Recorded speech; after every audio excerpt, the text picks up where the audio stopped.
Madam Clerk, please call the roll. Representatives Baum, Campbell, Camper, Cochran, Faison, Garrett, Hawk, Hazelwood, Love, Moon, Shaw, Whitson, Williams, Chairman Hicks. Here. You have a quorum. Thank you very much, members. I'd like to call the Finance, Ways and Means Subcommittee to order for April the 18th, 2023. Members, any announcement or personal orders?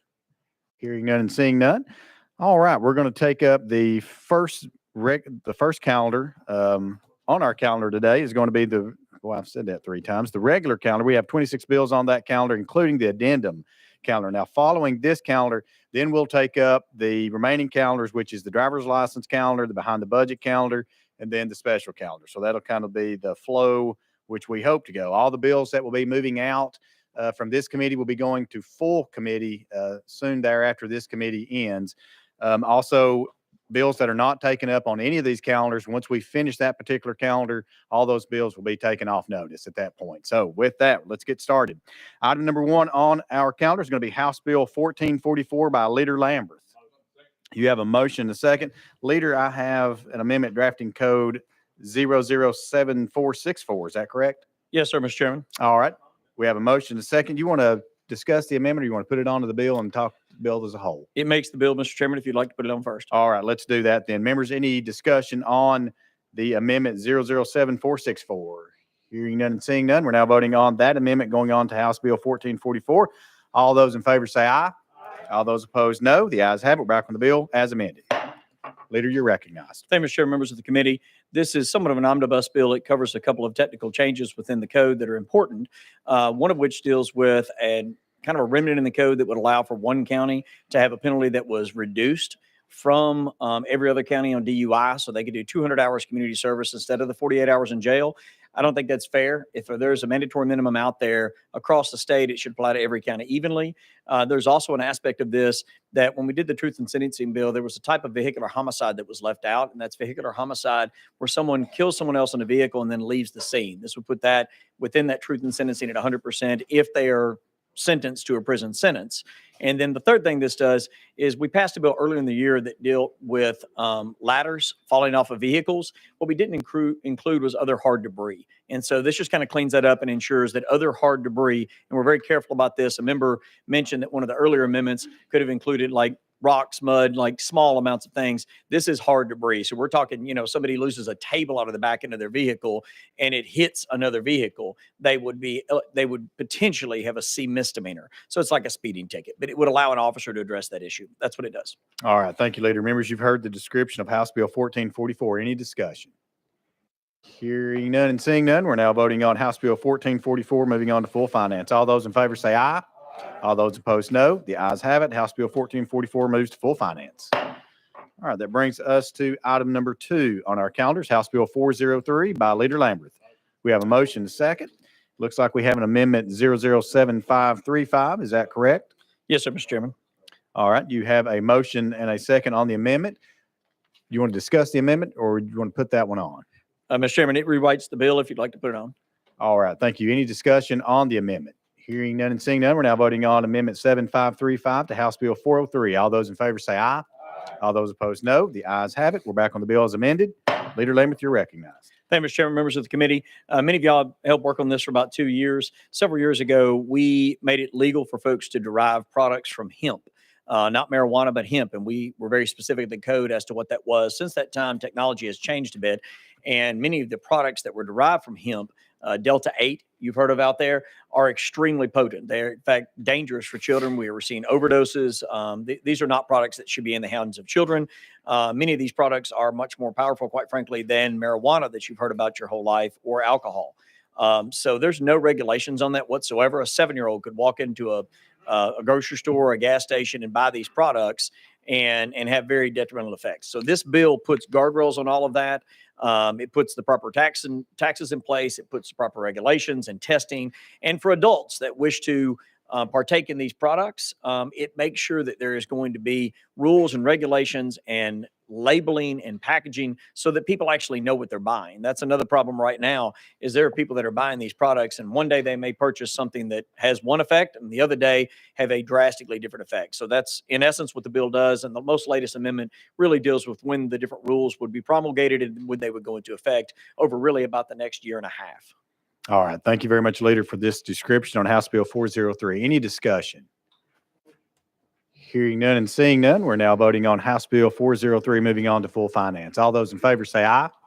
All those opposed, no. The ayes have it. House Bill 403 moves to full finance. Thank you, Mr. Chairman, members of the committee.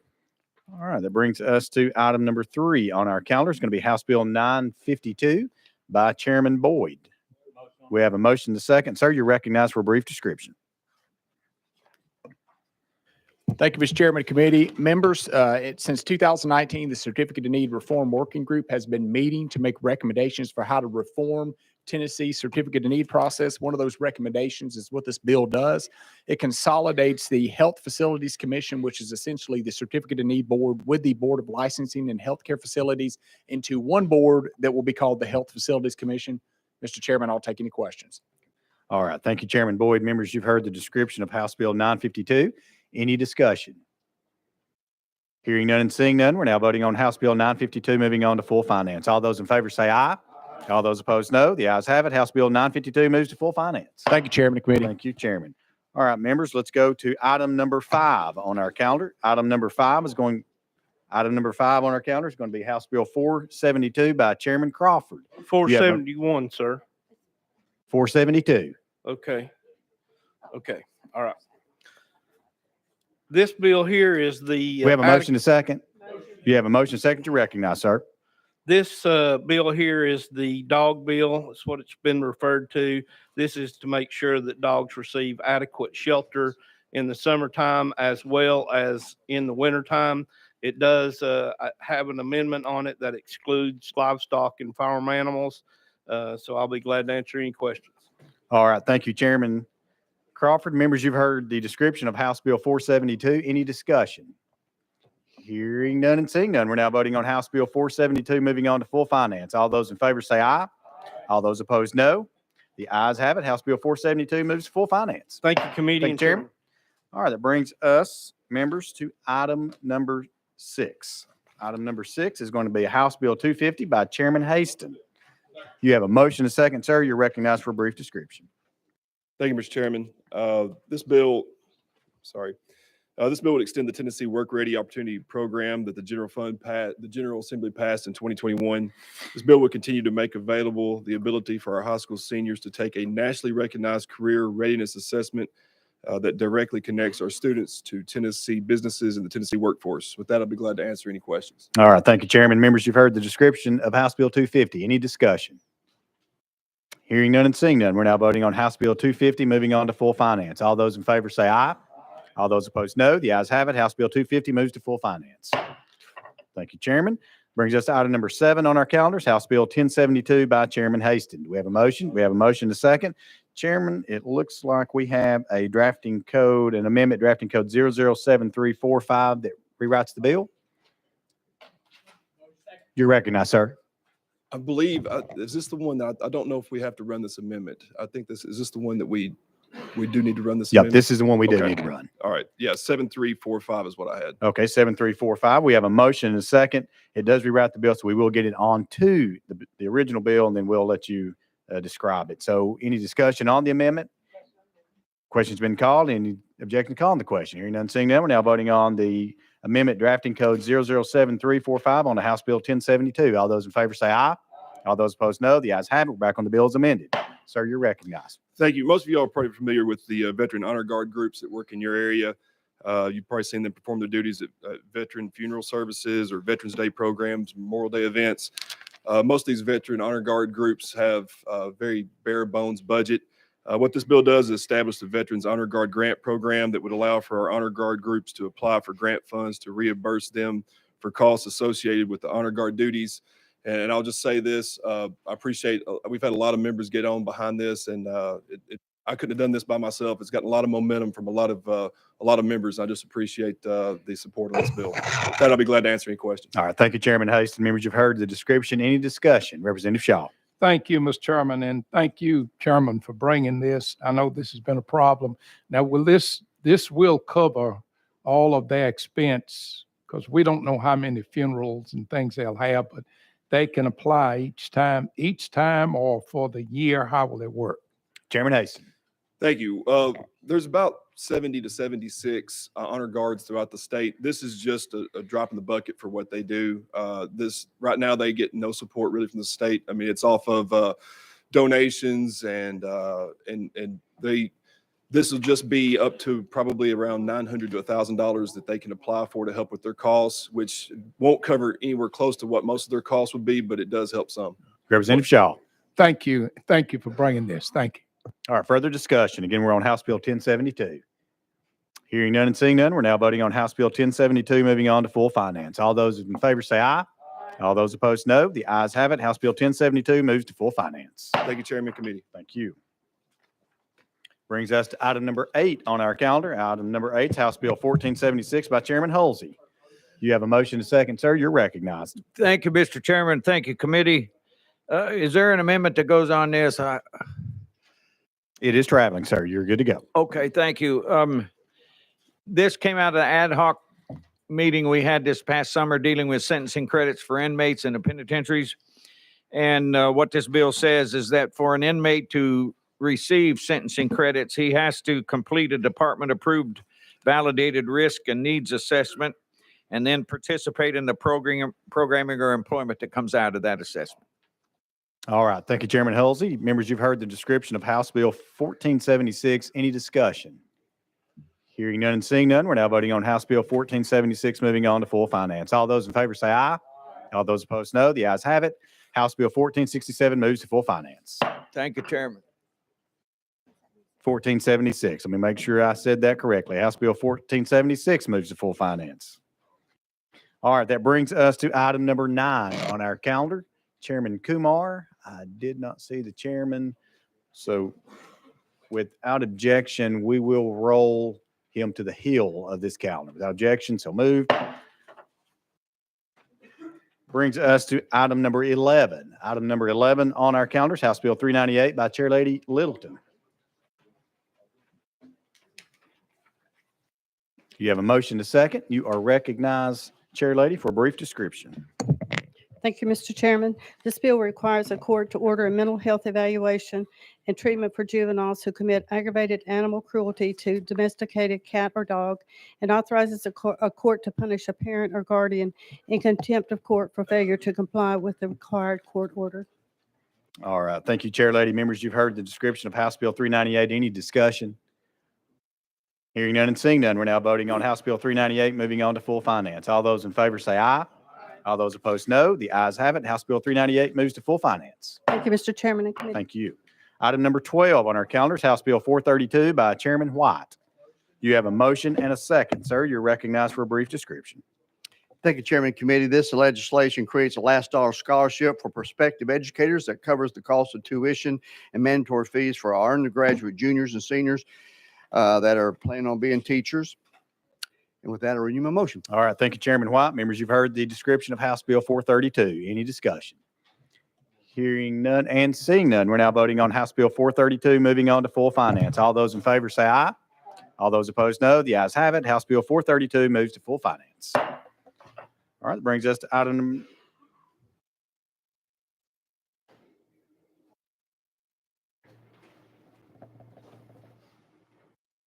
All right, members, that brings us to item number 13, House Bill 1150 by Chairman White. You have a motion to second, sir. You're recognized for a brief description. Thank you, Chairman. In December of 2022, the Department of Education received a federal grant called the Preschool Development Grant. And what we're doing is this is a $4 million one-year grant. This bill codifies exactly how that money is to be used as we analyze preschool education in Tennessee. All right. Thank you very much, Chairman. Members, you've heard the description of House Bill 1150. Any discussion? Leader Camper. Thank you, Mr. Chairman. Thank you for the bill. Is there expected to be some type of report? Is there expected to be some type of a formal report back to this body with this bill? Chairman White. Back to this body, well, it says the Tennessee Department of Education will implement a pilot program to award the grant funds to 5 LEAs to implement the innovative and high-quality preschool programs for 23-24 school year. and then they'll assess the effects of the program. So yes, we'll eventually get this back to us. Leader Camper. Thank you, Mr. Chairman. Further discussion, House Bill 1150. Hearing none and seeing none, we're now voting on House Bill 1150, moving on to full finance. All those in favor say aye. All those opposed, no. The ayes have it. House Bill 1150 moves to full finance. That brings us to item number 14 on our calendar. It's going to be House Bill 1025 by Chairman Butler. We have a motion and a second. You have a motion and a second, sir. You're recognized for a brief description. Thank you. This legislation simply creates the Tennessee Historical Monuments and Memorials Commission to hear the waivers under the Tennessee Historical Preservation Act. All right. Thank you, Representative Butler, very much. Members, you've heard the description of House Bill 1025. Any discussion on House Bill 1025? Hearing none and seeing none, we're now voting on House Bill 1025, moving on to full finance. All those in favor say aye. All those opposed, no. The ayes have it. House Bill 1025 moves to full finance. Thank you, committee. Thank you. Item number 16. Again, we're going to item number 16 on our calendar. It's going to be House Bill 1279 by Representative Davis. You have a motion and a second. It looks like you have an amendment drafting code 005899 that actually rewrites the bill. Is that correct? Yes, Mr. Chairman. All right. We have a motion and a second on the amendment. You have a motion and a second on the amendment. Let's get the amendment on, then we'll let you describe the bill. Any discussion on the amendment? Hearing none and seeing none, we're now voting on Amendment 005899 on to House Bill 1279. All those in favor say aye. All those opposed, no. The ayes have it. We're back on the bill as amended. You're recognized. Thank you, Mr. Chairman. Thank you, committee. In 2009, the General Assembly passed legislation to give Metro Nashville authority to use their sales tax revenues in the downtown district to build a convention center. The legislation set up a board of directors appointed by the mayor to oversee the use of these funds. And in the last 14 years, this tax revenue that has been generated by the downtown district has brought an unprecedented amount of revenue for Nashville. So much so that Metro Nashville has been abusing this special tax status, and they have repeatedly raided those funds that were supposed to go for paying the convention center and diverted them to the general fund for the city. This bill simply clarifies the intent of the original law by stating that excess tax revenues shall only be used for prepayment or elimination of the debt service, payment of capital expenses for the facility, payment of operating expenses, including the payment of expenses for cleanliness, safety, and maintenance of the qualified public use of the facility or qualified associated development, and the funding of the cash reserves for those expenses. This bill will also add the state comptroller, state treasurer, and secretary of state to the board as non-voting members. All right. Thank you very much, members. You've heard the description of House Bill 1025. Before we go into the discussion, we do have some folks on the list to testify. I'm going to ask, I have Mr. Bill Bradley. I'm going to ask him to come forward if he would like to testify. And please come to, we'll ask you to come to my left, your right. Okay. And then I'm going to also ask the comptroller's office. I think you all are wanting to come up. So as soon as Mr. Bradley finishes, we'll have questions for him, and then you guys will be coming up. At this time, without objection, we are going to go out of session. Without objection, we're now out of session. Please state your name and your affiliation, sir. Thank you. You have 3 minutes. Thank you, Mr. Chairman. I'm Bill Bradley, a resident of Davidson County. I want to say that I believe that the Convention Center Authority, under current law, has followed the letter of the law. There's been some discussion of the spirit of the law.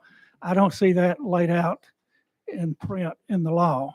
And I am prepared to discuss with you how I think they have followed the letter of the law.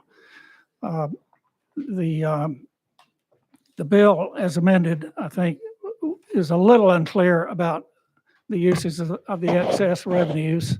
And I'm prepared to discuss that. If you'd care to hear about that. I think, for example, that under current law, the authority has been able to use money to promote tourism and tourist-related activities that are not directly associated with facilities, but are more general matters. I think it's a little unclear whether that's now outlawed. What is clear is that you are prohibiting payments in lieu of taxes, which have been an irritation to you. other matters and over which I'm concerned is that the any capital outlay plan that in aggregate exceeds $25 million in any fiscal year would require the approval of the Commissioner of Finance and Administration of state government in order for the plan to be implemented. That's not a normal relationship between state and local governments. It in effect gives one person, one state official veto power over a capital outlay plan approved by a 9-member board. No one can override the decision. He in effect becomes a 1-member capital outlay board. I also think that it is unusual for the state funding board to be able to make decisions of a local board on long-term debt issuance. There are instances where the controller's office or the funding board has to approve some short-term debt things and even long-term balloon debt, but it's my understanding that local governments generally do not have to get approval of the state for issuance of long-term debt, with the exception I mentioned. I think the putting the constitutional officers on the board of directors as non-voting members is unnecessary. It basically is a heavy-handed way for state officials to lean on local board members to direct the decisions. Mr. Bradley, if you'll just Please, the finish state. up your final thought, please. Yes, sir.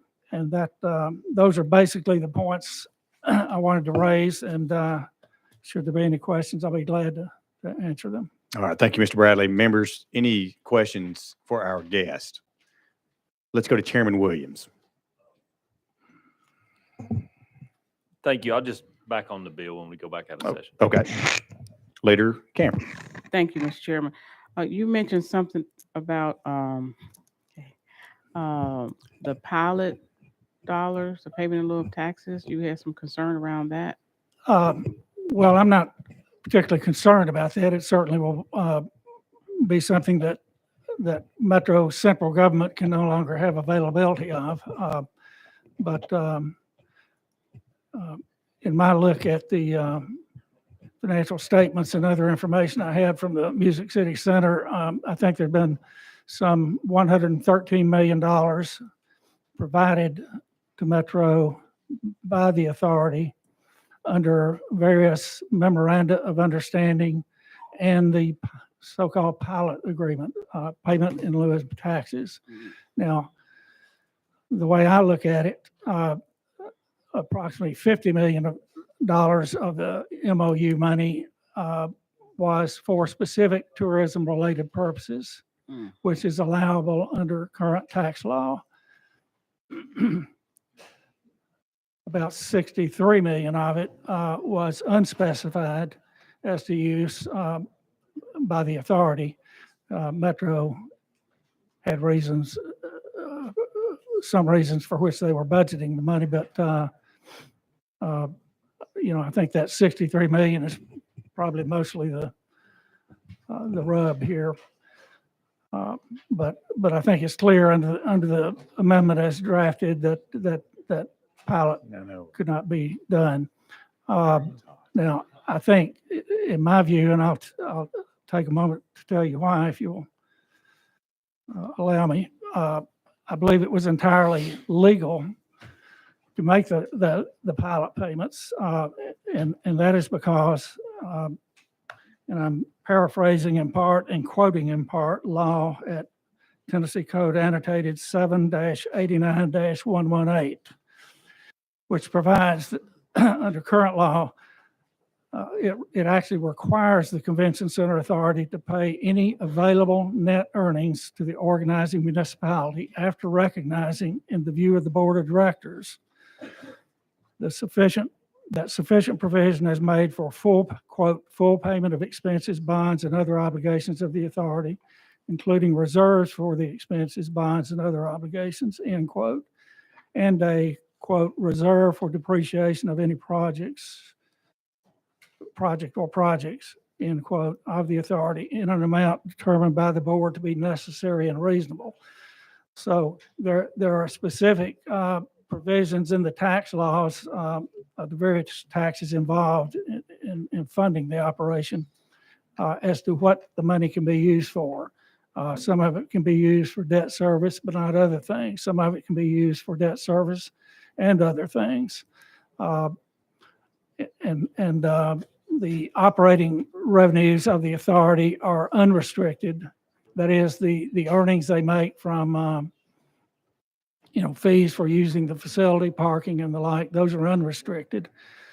And the sales tax that's collected on campus at the Music City Center is unrestricted. So I believe it seems to me there was plenty of room in current law for what the authority and Metro Central Government did in regard to the memorandum of understanding and the pilots. Okay. Leader Camper. Thank you, Mr. Bradley. Thank you, Mr. Chairman. That answered my question. Chairman Hawk. Thank you, Mr. Chair. Mr. Bradley, thanks for being here. Are you aware how much debt is there on Music City Center? The debt, the long-term debt is $548 million currently, the principal balance. It began at $623 million in bond issuance. And you mentioned that we have $63 million of unspecified spending. I said, yes, what I was referring to, the provision of money directly to Metro government through the pilots and MOUs, yes. Thank you. I'm all for paying off debt as quickly as possible. I'm interested to see what our comptroller has to say. Thank you very much. Yes, sir. Thank you, Mr. Hawk. All right, further questions for our guest? If not, Mr. Bradley, thank you very much for being here. Thank you for your testimony. Mr. Chairman, thank you. I appreciate it. Thank you. At this time, I'm going to ask our comptroller's office to come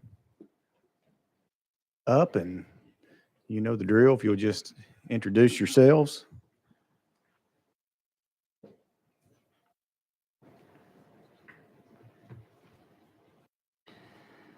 You have a time for a 3-minute opening statement, sir.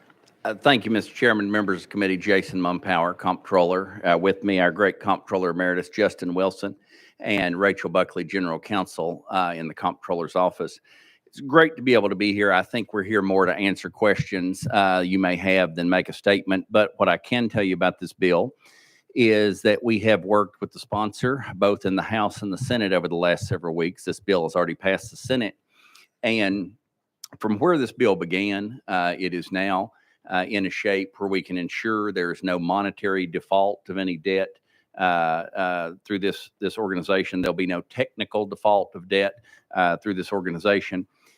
We believe there could be as much as $100 million that has gone to the Metro government and been spent on things other than this center.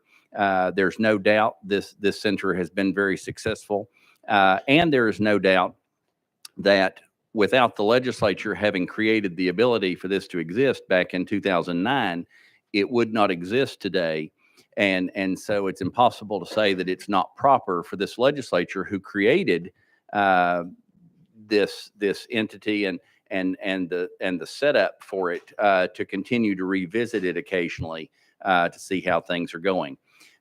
In 2009, of course, I was still a member of the House of Representatives. Justin Wilson was in his first term as comptroller, and he was very instrumental in the legislation that helped create it.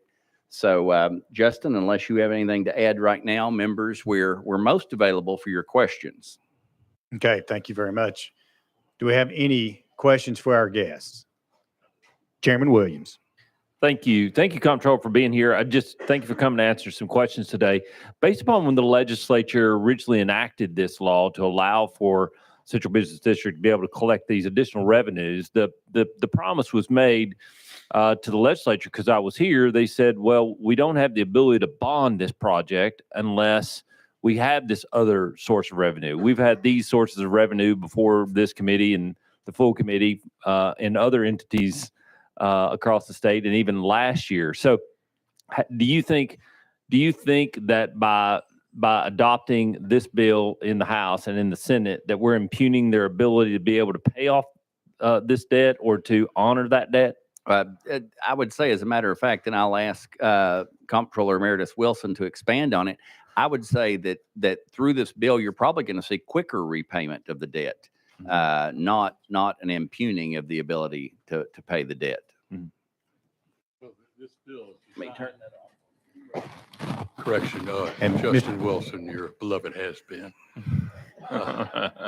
This bill is designed to protect the center, to be sure that the funds are used for the center, its obligations are met. That is exactly what it's designed to do, and I believe it does it. Chairman Williams. Thank you. I am in favor of the bill too. I'm glad to hear you come down and communicate about this. I think one of the things is that as there was a challenge in funding this project many years ago, this was a way to do it. Now the monies aren't we're concerned that the monies aren't technically going for the original purpose in which the bill was intended for, and this puts guardrails on it to ensure that those monies are actually spent there. And so I appreciate the Comptroller's office and the work you've done on this bill, and I look forward to seeing its passage. Thank you. Let me put this in perspective. At the time in 2009 and 2010, and I'm very much involved in this, we projected the amount of money that would be raised by the six revenue streams. Every year since then, they've exceeded that, even during the pandemic, and in most years, they've doubled it. The total amount received from these streams are basically twice of what was anticipated. And there's been no year where there's been any deficit. The question then is whether or not where you want this excess money to go. That's the simple question. Chairman Williams, do you have anything else? All right, Chairman Hawk. Thank you, Mr. Chairman. So we heard earlier $63 million unspecified spending that has come in on these taxes. You've mentioned it could be as much as $100 million. What areas can these dollars be used towards? And I say that understanding and knowing that there's already a citywide hotel motel taxes and other taxes in place that are generating funds for tourism and other related areas. So is there a definition of what can these funds be used for? Is your question about as things stand currently or under the bill as proposed? Both. Okay. But let's do currently, and then as the bill is proposed with the extra set of eyes on board with the bill. Well, or Justin? Under the existing law, the funds can be spent for any lawful purpose that the city may have. And we don't know exactly how much there is because finding out that the books is certainly in excess of the numbers that the comptroller gave. Under the bill, it requires that the bill be used for the center, for expanding the center, for anything relating to operating the center or make it more efficient, anything really relating to the center. The language is set forth in the bill that can be done, and it's fairly broad. But it can't be used for unrelated expenses. Some of the taxes you referred to, a portion of them are required. Well, for example, hotel motel tax, a portion is required to go to the center, and the other portion just goes to Metro for the general purposes. So it's hard to say exactly where it is because it's hard to determine from the records that are available. We're able to review exactly where every dollar is spent, but that's basically what's happened. And to add to that, under the terms of the bill, it's important to say that if this bill is adopted, there will be more than enough funds for service of debt.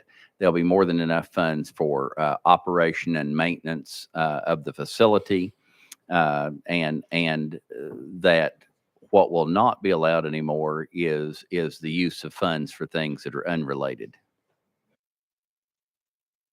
All right, thank you, Chairman Hawk. Representative Love. Thank you, Mr. Chairman. And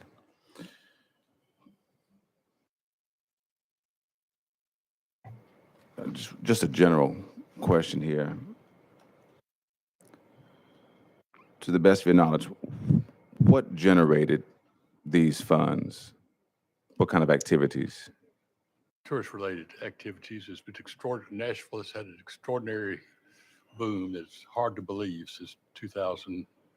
Well, 2009 was not a good time. Since that time, it's been extraordinarily successful, the tourism industry, and the convention center was a major factor in that, yes. And going back even deeper in the origin, of course, as I stated, the legislature created or passed legislation back in 2009 that created this zone in which revenues generated would be diverted. And I think that's why my understanding is you're back here today kind of revisiting, because it has generated revenues well in excess of what was necessary. Representative Love. Thank you, Mr. Chairman. Tourism generated the funds. Were there expenses also created that were not maybe directly related to the activity? For example,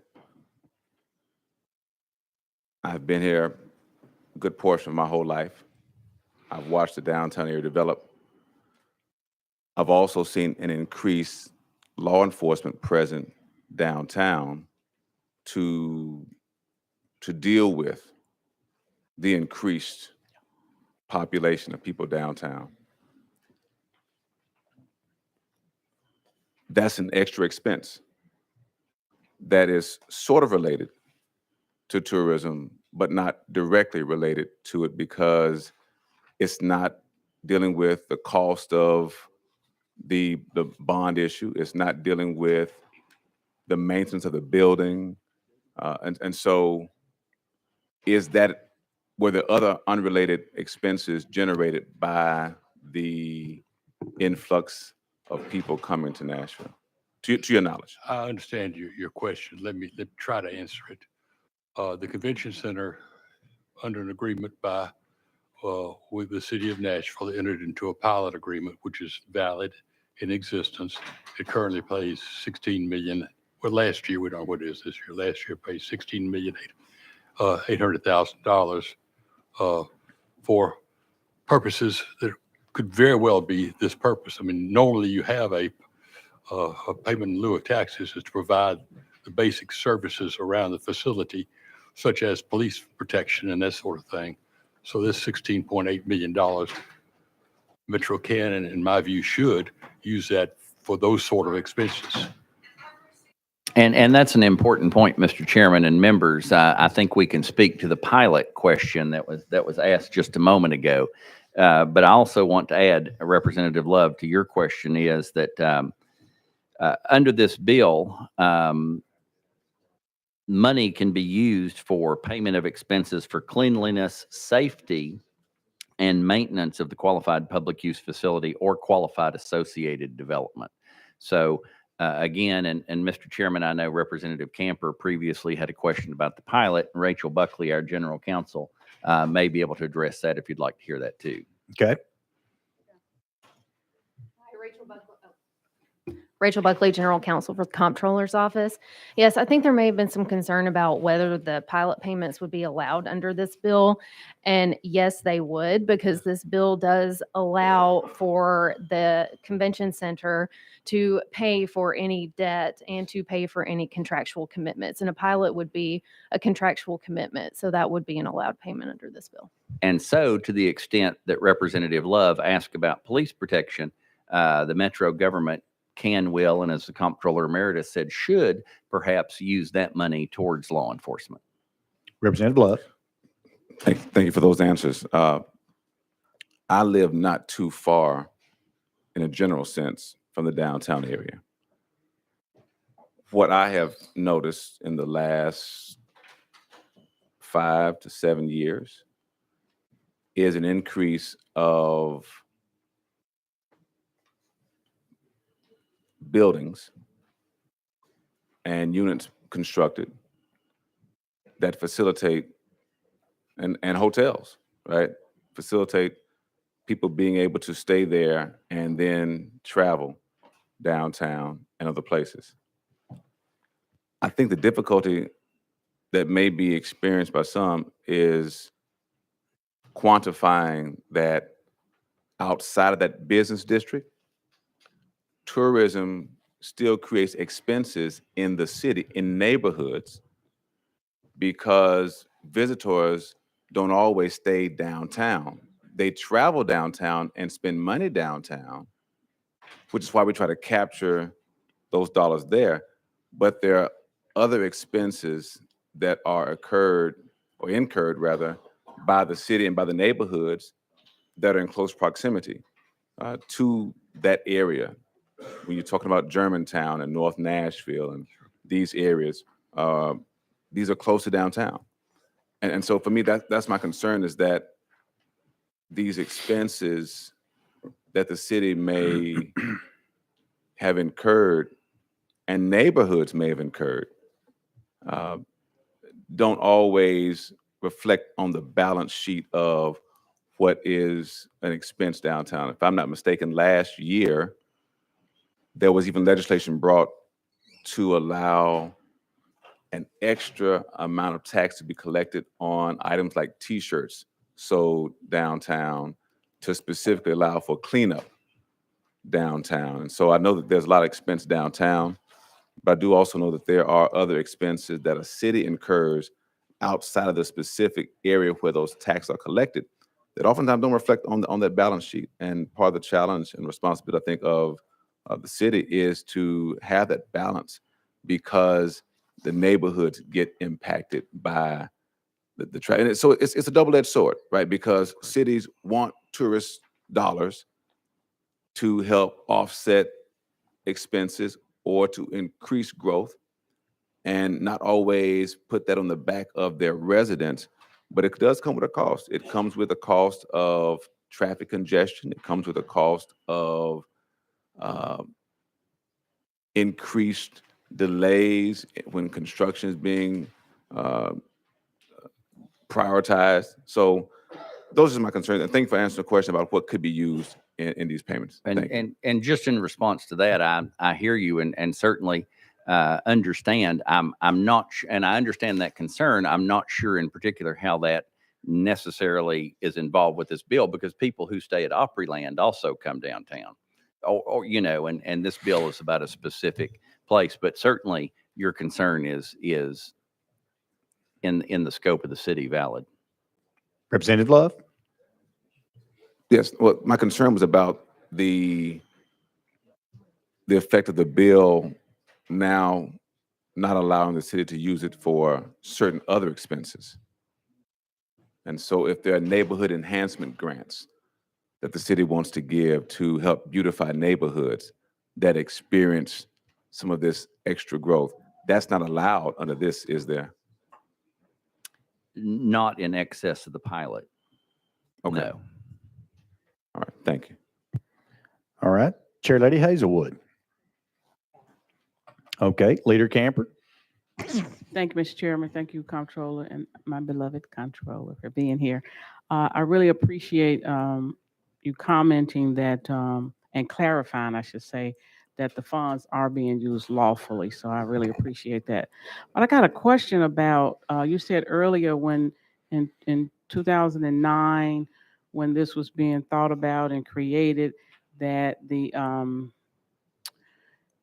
expected resources it's like double, we did not expect to be getting this level of funding. And so my question is, in a general sense, I think the state of Tennessee have always kind of been very conservative on what we expect the return. We've always had this conservative mindset. So I think that that's probably why we estimated it the way that we did, not foreseeing. And we was in the middle of a recession. We was hoping that it would be just as successful as it is. So I think it's good that, we maybe underestimated and was able to bring down and bring in and capture more funding than we actually expected. So am I correct in our sense of this conservative view of how we were looking at what we were doing at that time?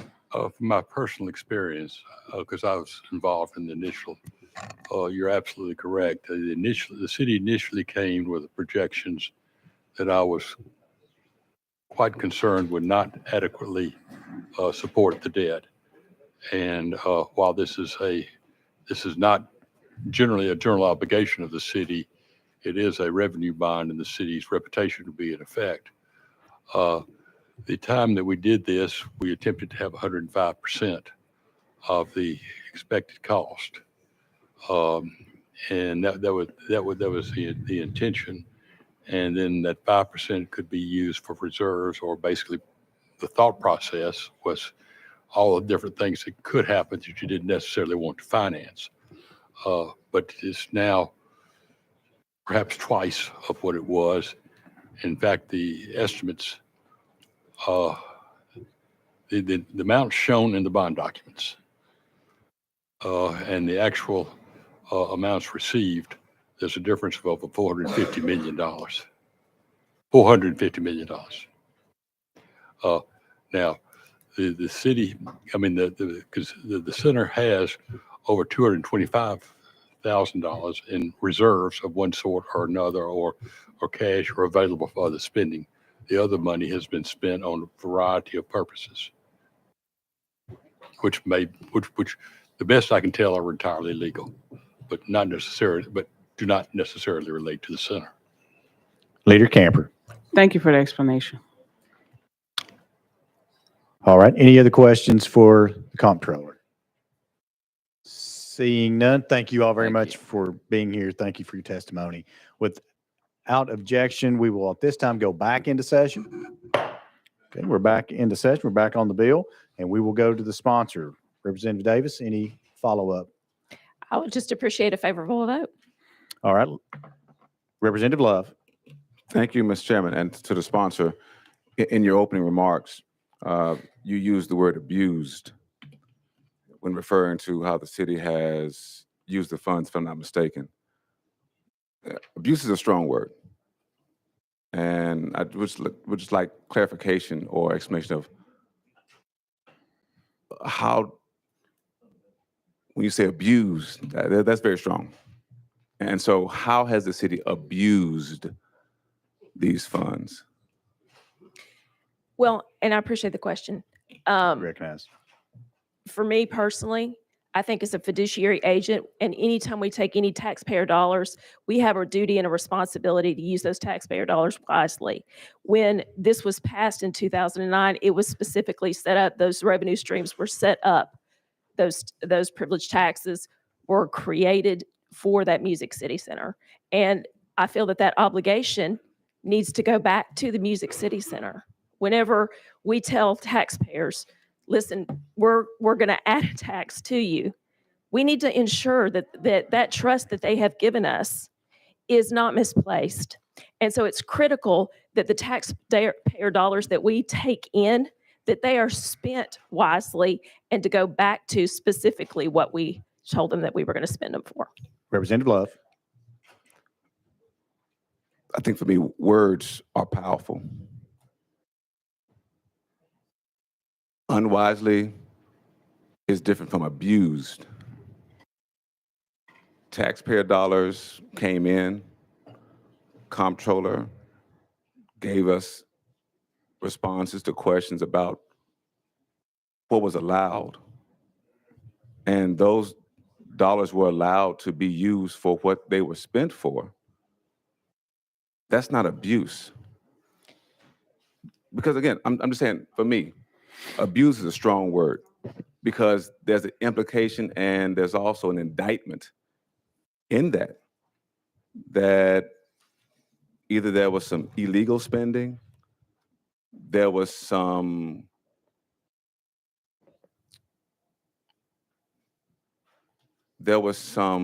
tricking of taxpayers, saying we're going to spend it on this, but then spend on this. And so that's was my concern about the use of the word abused, because again, that sends a strong message. And maybe I'm taking it personally because I have friends who are on the Metro Council who I know dedicated their careers to doing the right thing and would not count themselves among those who abused the trust of taxpayers. Words have meaning. And so for me, that's just where I want to list out instances where, give me an instance, all right, if you can, of where the money was abused. Okay, let me say this before we go much further. I've gave some leeway. Let's make sure you said what you said, you opposed what she said, but we're kind of getting into a running debate a little bit, and we're kind of getting away from the bill. And so I want to make sure that we stay on this bill as we go through this. So I've gave a little bit of leeway because I thought did bring up a good point. So let's if you want to answer, then let's move on and let's get back on the bill. The only response I would give to you is that we had heard from the comptroller and the comptroller emeritus that they weren't sure where the dollars went. And so it's hard for me to give an example when we don't know how those dollars are spent. And that's really the question is there's accountability that needs to be made. Whenever we take in taxpayer dollars, we need to make sure that we're accountable to the citizens, that we can tell them how they were spent and what they were directed for. And that's all I will say. And I apologize to you if you feel that that's too strong of language. I apologize. Thank you, Mr. Chairman. Thank you, sponsor. Chairman Williams. I think Chairman Williams had to step out. Let's go to Chairman Hawk. Okay. That's all I have on the list. Any further discussion? Again, we're on House Bill 1279. Hearing none and seeing none. We're now voting on House Bill 1279, moving on to full finance. All those in favor say aye. Aye. All those opposed, no. The ayes do have it, and House Bill 1279 moves to full finance. If you'd like to be recorded as a no, please let the clerk know. House Bill 1279, full finance. All right, members, we're going to back up to item number 9.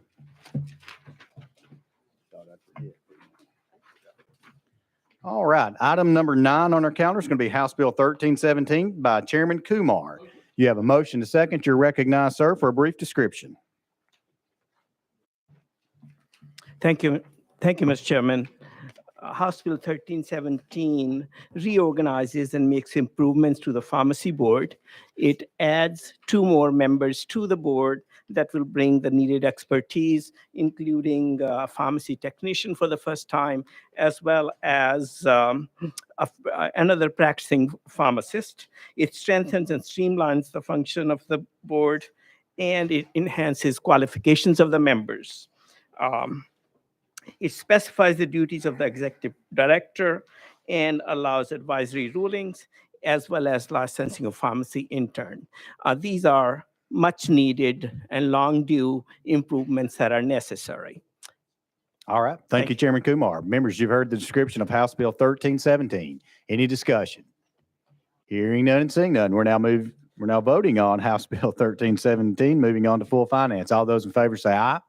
All those opposed, no. The ayes have it. House Bill 1317 moves to full finance. Thank you, Mr. Chairman and committee. Thank you. Just back to 17. Yeah. So we are good.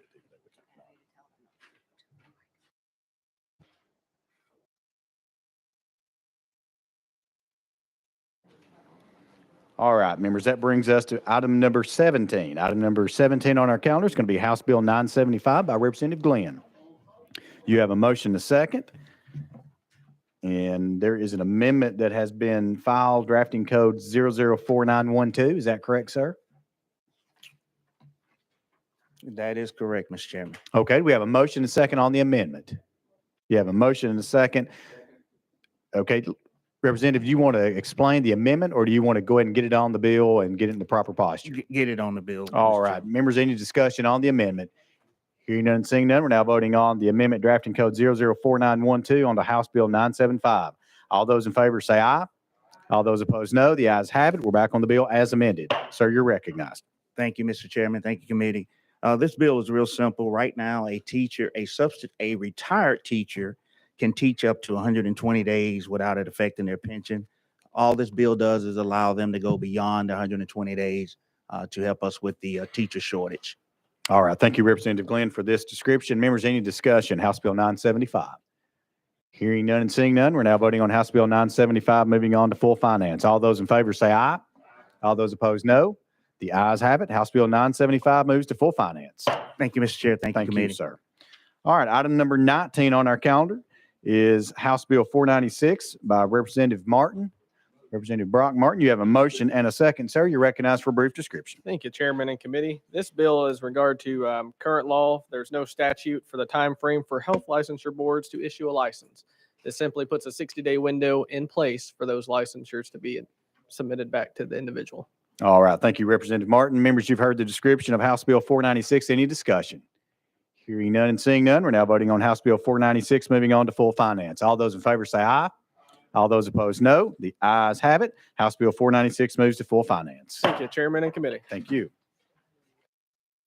Item number 20 on our calendar. Item number 20 on our calendar is going to be House Bill 743. So without objection, I don't see Representative Mitchell. So without objection, we will roll him to the Hill. Without objection, so moved. That brings us to item number 22. Item number 22 on our calendar is going to be House Bill 26 by Chairman Faison. You have a motion and a second, sir. You're recognized for a brief description.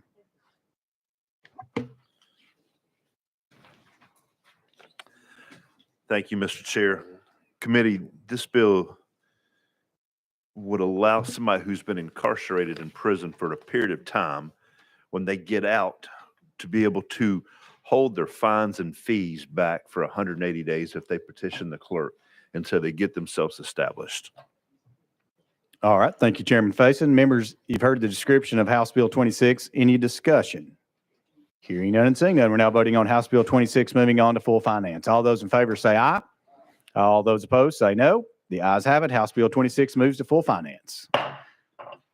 Thank you, Chairman. Item number 23 is House Bill 738 by Representative Love. You have a motion to second, sir. You're recognized for a brief description. Thank you, Mr. Chairman. This piece of legislation creates a doula advisory committee, and it is a good bill, I think, if I can say so myself. All right. Thank you for this humble description, Representative sir. Love. Members, you've heard the description. Any discussion? Hearing none and seeing none, we're now voting on House Bill 738, moving on to full finance. All those in favor, please say aye. All those opposed, no. The ayes do have it. House Bill 738 moves to full finance. Thank you, Chairman, committee members. Thank you, Representative. Okay, that brings us to the addendum calendar. All right, members, we're now moving over to the addendum calendar.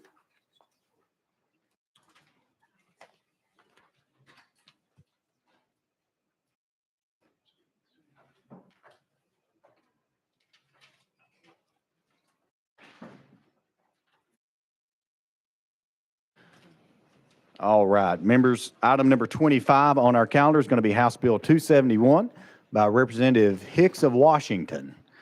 Do we have a motion to second? You have a motion to second, sir. You're recognized for a brief description. Thank you, Mr. Chairman. House Bill 271 simply creates a new certification for psychological testing technicians to be housed under the Board of Examiners for Psychology. The purpose is to help with the shortage of psychologists and neuropsychologists, so this will free up more time so they can assist more patients. All right, thank you, Representative Hicks. Members, you've heard the description of House Bill 271. Any discussion? Hearing none and seeing none. We're now voting on House Bill 271, moving on to full finance. All those in favor, please say aye. All those opposed, no. The ayes have it. House Bill 271 moves to full finance. Thank you, son. We're real proud of you at home.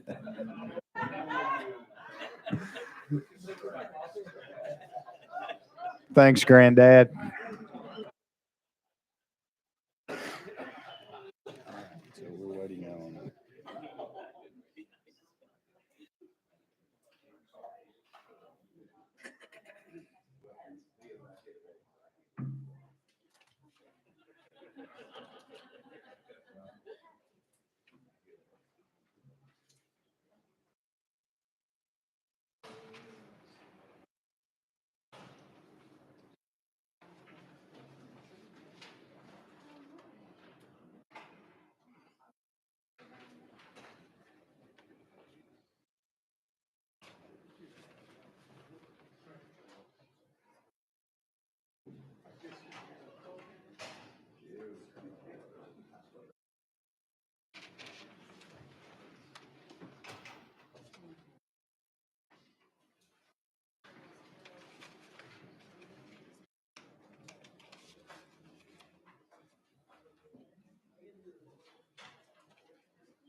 Members and audience, I appreciate your patience. Give us just a second. We just want to make sure that we have everything in order here before we move forward.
Now go ask the clerk for the question.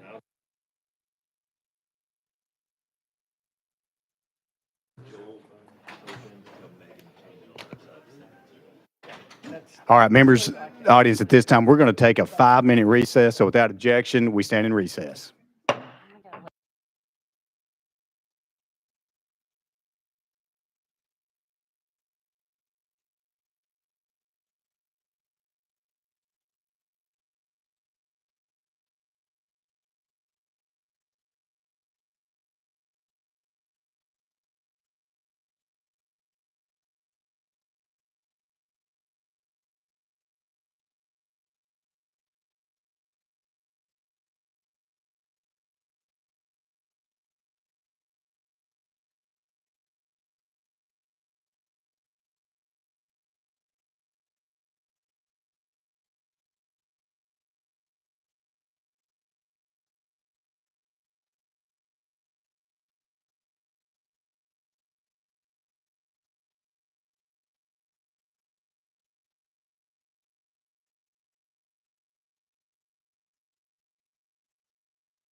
All right, I'll call us back to order, and we are going to begin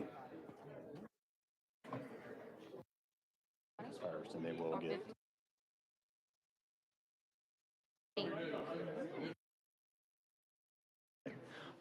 All right, we'll call up item 15. Item 15 on our calendar is going to be House Bill 764 by Representative Davis. You have a motion to second. You are recognized for a brief description. Thank you, Mr. Chair. And so this bill had amendments. Do they travel with the bill, sir? Yes, you're in the proper posture to move forward. Thank you very much, Chair. I appreciate that. And so essentially what House Bill 764 does as amended, it authorizes municipal governing bodies to create a police advisory review committee, and upon that adoption by ordinance of 2/3 vote. The purpose of the committee is to strengthen the relationship between citizens and law enforcement agencies to ensure timely, fair, and objective review of citizens' complaints while protecting the individual rights of local law enforcement officers. The committee will make recommendations concerning citizen complaints to the head of law enforcement. The committee will consist of 7 members that will be appointed by the mayor and then approved by that governing body. And this bill ensures that community oversight boards operate under the same standards statewide. And with that, I request a favorable consideration. All right, thank you, Representative Davis. Members, you have heard the description of House Bill 764. Any discussion? Representative Love. Thank you, Mr. Chairman. And sponsor, just wanted to get clarity on what was needed to improve the current situation with community oversight boards that this was brought. Representative Davis. Thank you, Chair. So essentially, this creates a statewide standard so that all of the boards have similar processes and procedures that they follow. It sets up the structure of the board, how they're created. Those, if they want to have an executive director, that executive director needs to ensure that they have background checks, that they're drug tested because they're going to be dealing with sensitive and secure information. Then also, we wanted to make sure that those boards that they were appointed by the city, that municipality, that governing body, and then approved by that council. And we just wanted to create statewide standards that everyone can follow. Representative Love. Thank you, Mr. Chairman. I was observing when the Nashville Community Oversight Board was created, and it was genuinely a effort of the people, right? By petitions being signed and information being spread about the benefits of it. My concern is that aspect of it is being taken away, particularly in Nashville, because now that the mayor makes all the appointments. And do want to ask about the investigative authority of the oversight boards. Is that still intact? Representative Davis. Thank you, Mr. Chair. And so we would hope that all of our mayors would appoint community leaders in their community that have the ability to volunteer and are responsible and in manner that addresses those concerns of their neighborhoods and their community. I would ensure that the mayors that are elected by the community hopefully will listen to those members and make sure that the appointments that they make are ones for individuals that they feel are very representative towards those specific issues. Now, the second part of your question. Representative Love? No. Oh, you're answering the question. I'm sorry. Sorry, hang on. Let me go back to that.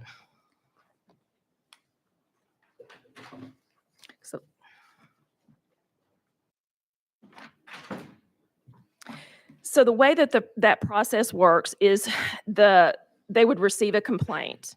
Then it would go, they would then forward that to the internal affairs. That would be investigated. The results of that would then come back to, if there's an executive director, it would come back to that executive director that would then present it to that committee. And then that committee can move forward with its findings. Representative Love. Thank you, Mr. Chair. So in this instance, does your bill change the oversight board's investigative process from current law?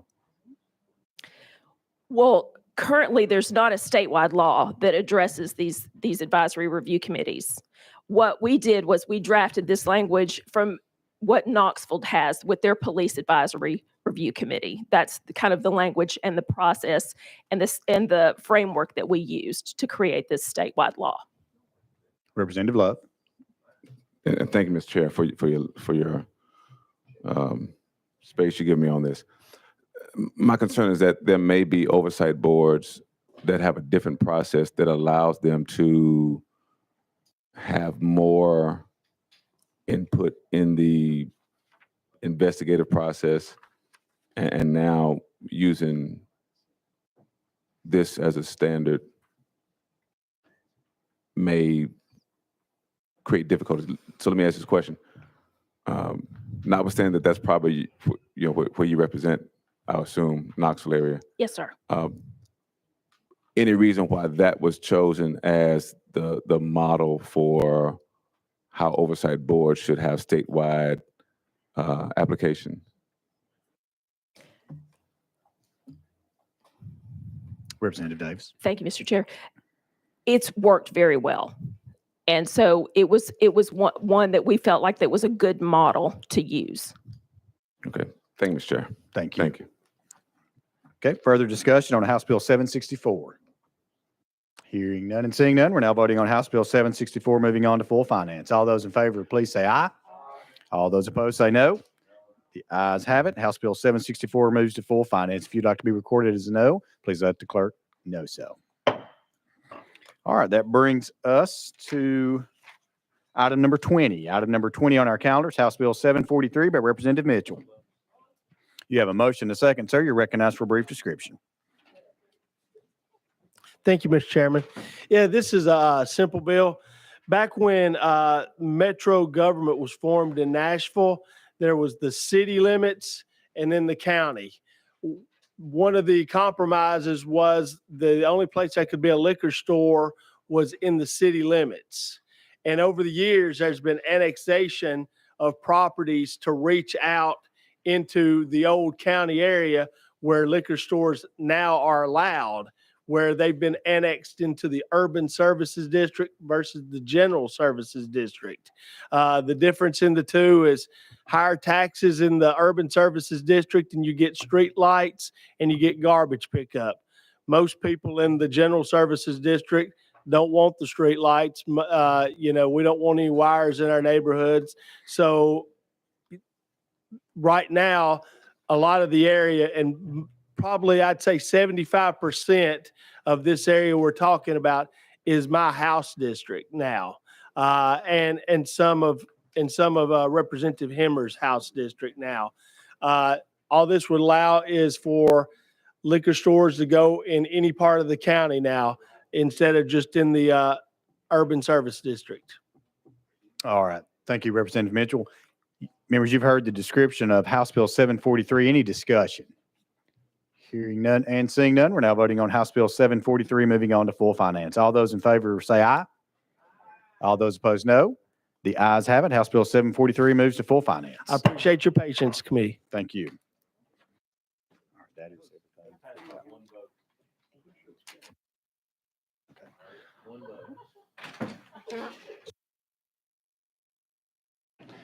All right, members, any item that was not taken up on the regular calendar and the addendum calendar has been, without objection, will be taken off notice. Without objection, off notice. All right, that brings us to our driver's license calendar. So I'll give you just a second to pull that up.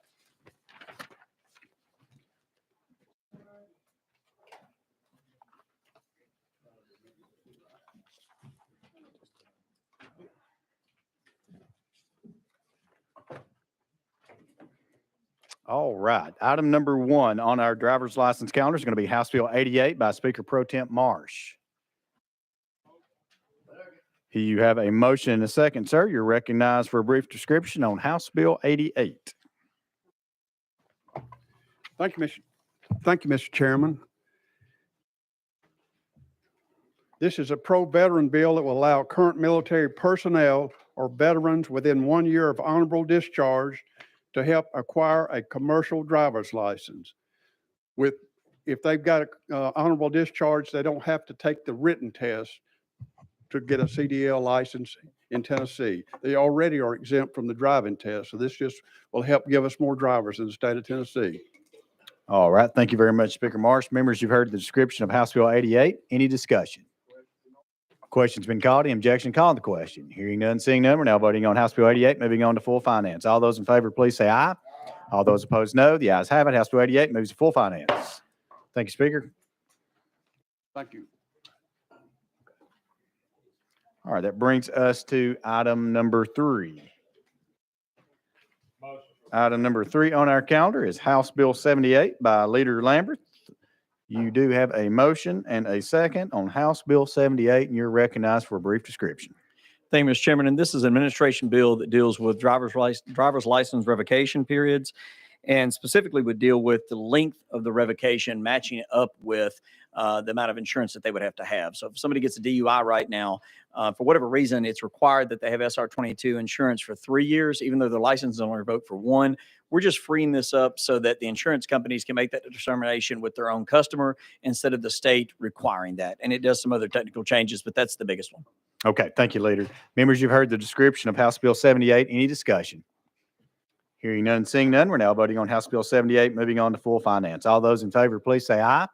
All those opposed, no. The ayes have it. House Bill 78 moves to full finance. Thank you, Mr. Chairman, members of the committee.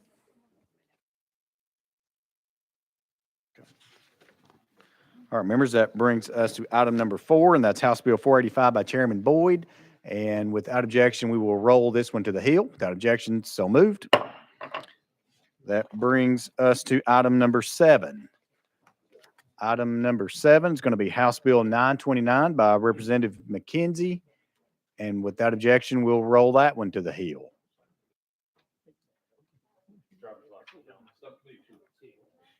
So without objection, we will roll House Bill 929 to the Hill. That brings us to item number 8 on our calendar. Item number 8 is going to be House Bill 142 by Chairman Faison. You have a motion and a second, sir. You're recognized for a brief description. Thank you, Mr. Chair.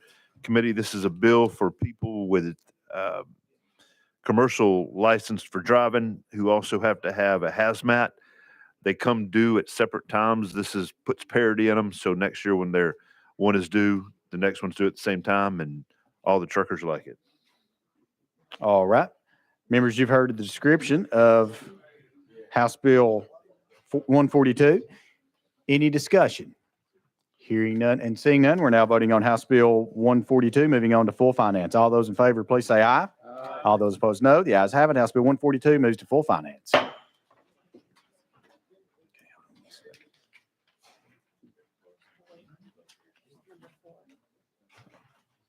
All right. All right, members, let's go to item number 4 on our calendar. Item number 4 is House Bill 485 by Chairman Boyd. You have a motion and a second. You're recognized, sir, for a brief description on House Bill 485. Thank you, Mr. Chairman and committee. House Bill 485, the Eddie Conrad Act, would increase the number of points for a repeat offender of texting and driving if they are a minor. It would add 7 points to their license. Mr. Chairman, I'll take any questions. All right. Thank you, Chairman Boyd. Members, you've heard the description of House Bill 485. Any discussion? Hearing none, seeing none, we're now voting on House Bill 485, moving on to full finance. All those in favor, please say aye. Aye. All those opposed, no. The ayes have it. House Bill 485 moves to full finance. Thank you, Chairman. Thank you, Chairman. All right, that brings us to item number 7 on our calendar. Item number 7 is House Bill 929 by Representative McKenzie. You have a motion and a second, sir. You are recognized for a brief description.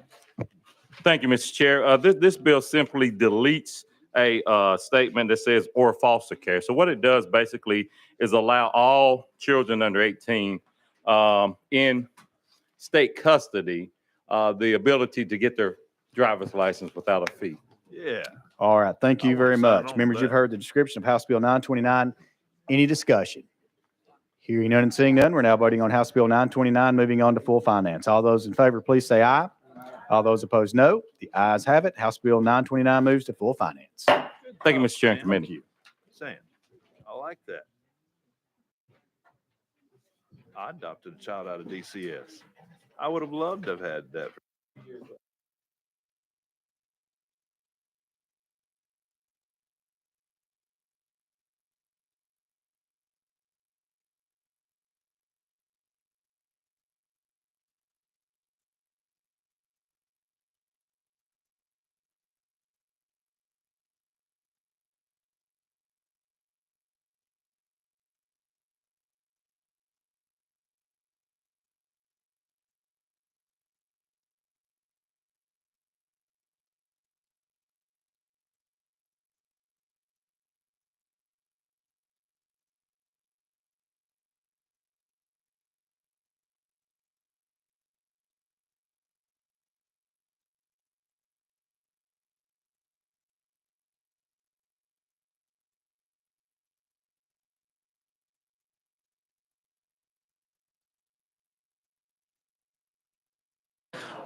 All right, members, any bills not taken up on the driver's license calendar without objection will be taken off notice. I'm sorry. Without objection, off notice.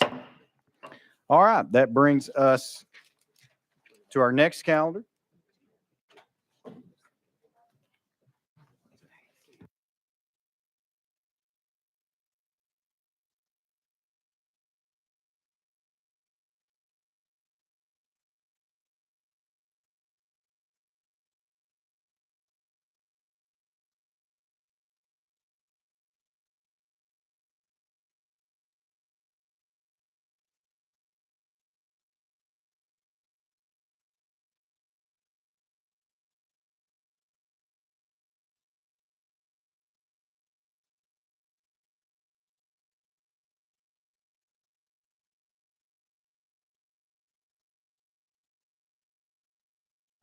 All right, members, the next calendar we're going to take up is going to be the special calendar.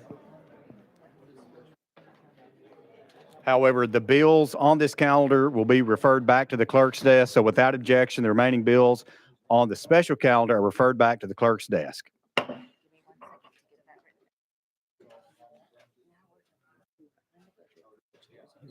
All right, we are getting ready to start with the behind the budget calendar. So just get everybody prepared here just for a second.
All right, thank you very much for your patience. Members, without objection, we're going to go and take back up the driver's license calendar. So without objection, we're taking the driver's license calendar back up. That brings us to item number 2. So without objection, we're going to reconsider our actions on House Bill 1278. So without objection, we're going to reconsider. So moved. We are back on item number 2, House Bill 1278. Speaker Johnson, you're recognized, sir. Thank you, Mr. Chairman.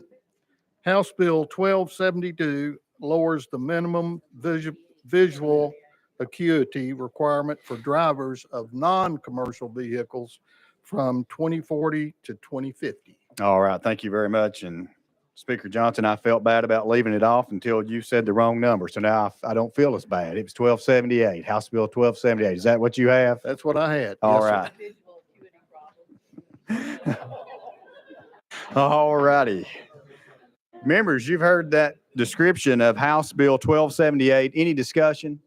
Hearing none and seeing none, we're now voting on House Bill 1278, moving on to full finance. All those in favor say aye. All those opposed, no. The ayes have it. House Bill 1278 moves to full finance. Thank you, Mr. Speaker. Chairman. Appreciate it.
All right, members, we are on the behind the budget calendar. And we are going to try to accommodate some folks. We're going to take up, first of all, we're going to take up item, was that 117? Item number 117, House Bill 1269 by Leader Cochran. And sir, you are recognized. You have a motion and a second. Thank you, Mr. Chairman. HB 1269 simply allows the teacher to refer to a student by pronouns based on the student's birth sex without fear of adverse disciplinary action or legal action. All right. Thank you, Leader Cochran. Members, you've heard the description of House Bill 1274. 1269. I'm sorry about that. Again, House Bill 1269. You've heard the description. Any discussion? Hearing none and seeing none. Representative Shaw. Point of order is I thought on my calendar I got 1274. Cochran's bill. It's the one below it. It's 1269, sir. 1269. It's the one right after that one you're looking at. Okay. All right. Thank you. All right. Further discussion. House Bill 1269. Hearing none and seeing none, we're now voting on House Bill 1269, moving on to full finance. All those in favor say aye. All those opposed, no. The ayes have it. House Bill 1269 moves to full finance. Oh, crap. All right. Who is item number one? He was doing item number one. It was-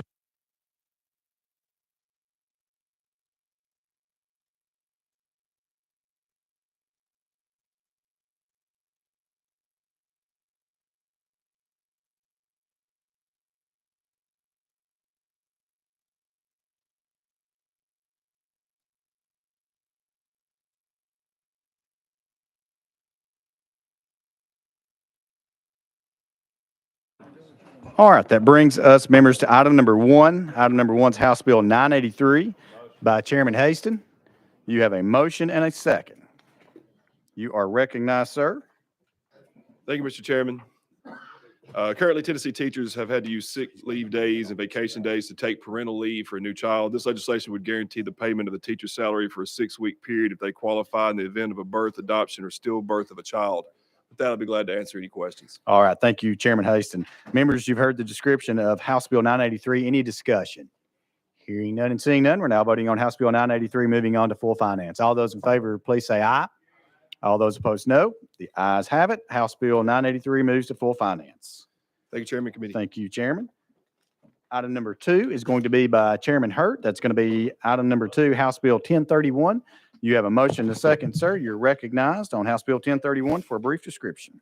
Thank you, Mr. Chairman. This legislation creates a full-time autonomous inmate disciplinary board to oversee the current disciplinary board recommendations for awarding and removing sentence credits. Creating a statewide oversight disciplinary board promotes public safety while ensuring across the board that each case is treated under the same rules. This legislation is not about preventing good behavior credit. It's about addressing violent behavior in prison and making sure that when violent behavior occurs, that it's taken into account and that there are teeth in addressing the violations. With that, Mr. Chair, I'll take any questions. All right. Thank you, Chairman Hurt. Members, you've heard the description of House Bill 1031. Any discussion? Seeing none, hearing none, seeing none, we're now voting on House Bill 1031, moving on to full finance. All those in favor, please say aye.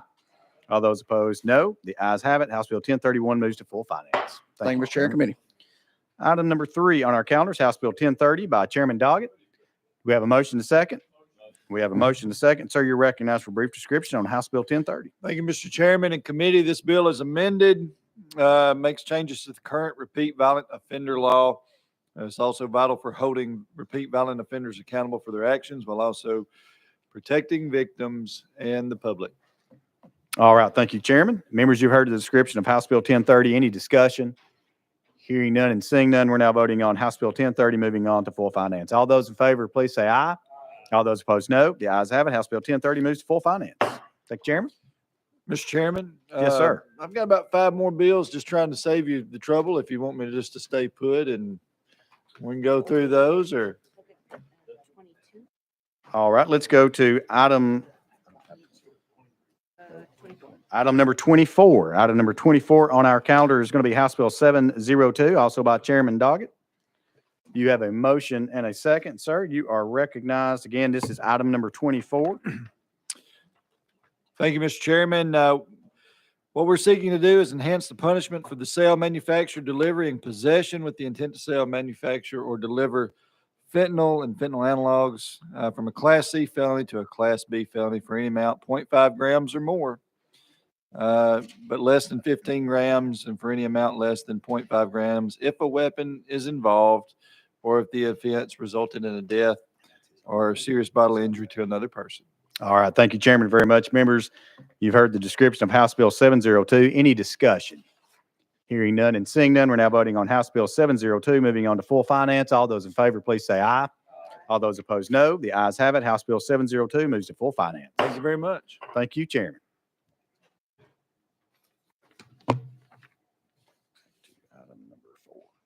All right, that brings us to item number 4. Item number 4 on our calendar is House Bill 392 by Speaker Marsh. You have a motion to second. Sir, you're recognized for a brief description. Thank you, Mr. Chairman. Battery charge security fences are used by businesses across the country. This legislation will require battery charge security fences be regulated through the alarm system code when they meet certain requirements. With that, I'll answer any questions. All right, thank you, Speaker Marsh. Members, you've heard the description of House Bill 392. Any discussion? Hearing none and seeing none, we're now voting on House Bill 392, moving on to full finance. All those in favor, please say aye. All those opposed, no. The ayes have it. House Bill 392 moves to full finance. Brings us to item number 5 on our calendar. Item number 5 is House Bill 804 by Speaker Marsh. Do you have a motion to second? You have a motion to second, sir. You're recognized. Thank you, Mr. Chairman. This bill concerns personal property tax and the schedules. Now, in a lot of small businesses have personal property tax schedules that they file. A lot of these, they use professional tax accountants to file these. That can cost hundreds of dollars to pay a fee of less than $25. So what we're doing is we're changing this and streamlining it to make it more business friendly. We're setting up 2 levels of business property personal property taxes. One at $2,000 that you file and pay a small fee. The other one, it starts out at $10,000 that you file and pay a little bit larger fee. This is going to take care of 52% of our filers, and it's going to make it a lot easier and where they can do it themselves very quickly. With that, I'll answer any question. All right, thank you, Speaker Marsh. Members, you've heard the description of House Bill 804. Any discussion? Hearing none and seeing none, we're now voting on House Bill 804, moving on to full finance. All those in favor, please say aye. All those opposed, no. The ayes have it. House Bill 804 moves to full finance. Thank you, Speaker. That brings us to item number 7 on our calendar. Item number 7 is going to be House Bill 905 by Speaker Johnson. You have a motion to second. You are recognized on the bill. Thank you, Mr. Chairman. House Bill 905 seeks to add new judges in the 13th, 19th, 22nd, and 23rd judicial districts. Okay, and Speaker Johnson, I think there's an amendment to this piece of legislation that has been filed by Chair Lady Hazelwood. This amendment was filed untimely, so without objection, we will take this amendment up. So without objection, so moved. Chair Lady Hazelwood. Thank you, Mr. Chairman. We recognize the need for these judges in the judicial districts, but due to financial constraints, we're just able to fund partially this year, and those judges will be in the 13th, 19th, and 22nd judicial districts. All right, thank you, Chair Lady. Members, you've heard the description of the amendment, and again, the amendment is drafting code 7627. You've heard the description. Any discussion on the amendment? Leader Camper. Sorry, thank you, Madam Chair. You're taking away one of the judicial districts from the original or 2? Chair Lady Hazelwood. We're funding 13th, 19th, and 22nd. Okay. Leader Camper. Okay, thank you, Madam Chair. All right, thank you. Any other questions on the amendment? Hearing none, seeing none, we're now voting on the amendment. So we're voting on drafting code 7627 onto House Bill 905. All those in favor, please say aye. Aye. All those opposed, no. The ayes have it. House Bill, the amendment is on the bill. Speaker Johnson, you're recognized, sir. I renew my motion. All right. Members, you've heard the description. Any discussion on House Bill 905? Hearing none and seeing none, we're now moving House Bill 905 on to full finance. All those in favor, please say aye. All those opposed, no. The ayes have it. House Bill 905 moves to full finance. Thank you, Mr. Chairman, committee. Thank you, Speaker.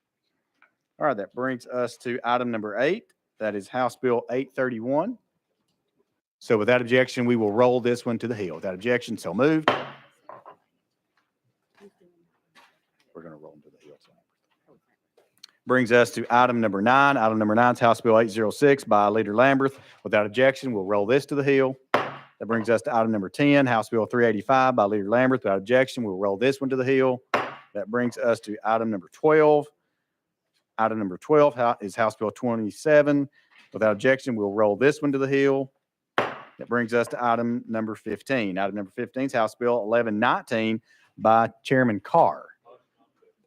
Chairman, you have a motion and a second. You are recognized for a brief description. Thank you, Mr. Chairman. Committee, that is for the wineries, and what it does, a bit of the winery people that have a bunch of licenses, it just puts them all together, makes them due at the same date. All right. Thank you very much, members. You've heard the description of House Bill 1119. Any discussion? Hearing none and seeing none, we're now voting on House Bill 1119, moving on to full finance. All those in favor, please say aye. All those opposed, no. The ayes have it. House Bill 1119 goes to full finance. That brings us to item number 17 on our calendar. Item number 17 is House Bill 458 by Chairman Carr. You have a motion to second, sir. You're recognized for brief description. Thank you, Mr. Chairman. This bill here is the BUI, voting under the influence. It does the same penalties as driving under the influence. All right, thank you, Chairman. Members, you've heard the description of House Bill 458. Any discussion? Hearing none and seeing none, we're now voting on House Bill 458, moving on to full finance. All those in favor, please say aye. All those opposed, no. The ayes have it. House Bill 458 moves to full finance. Thank you, Chairman. Committee.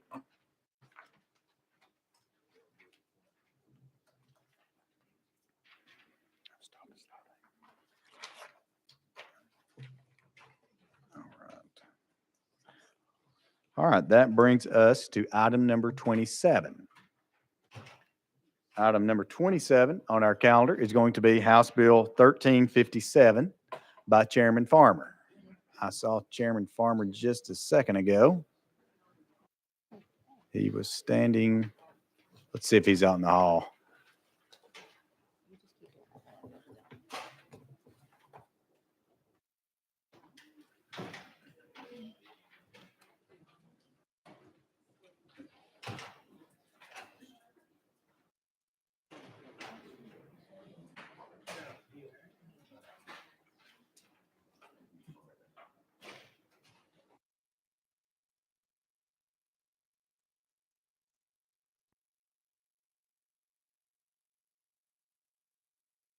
We'll roll those to the hill, and then we'll pick them up since he comes in.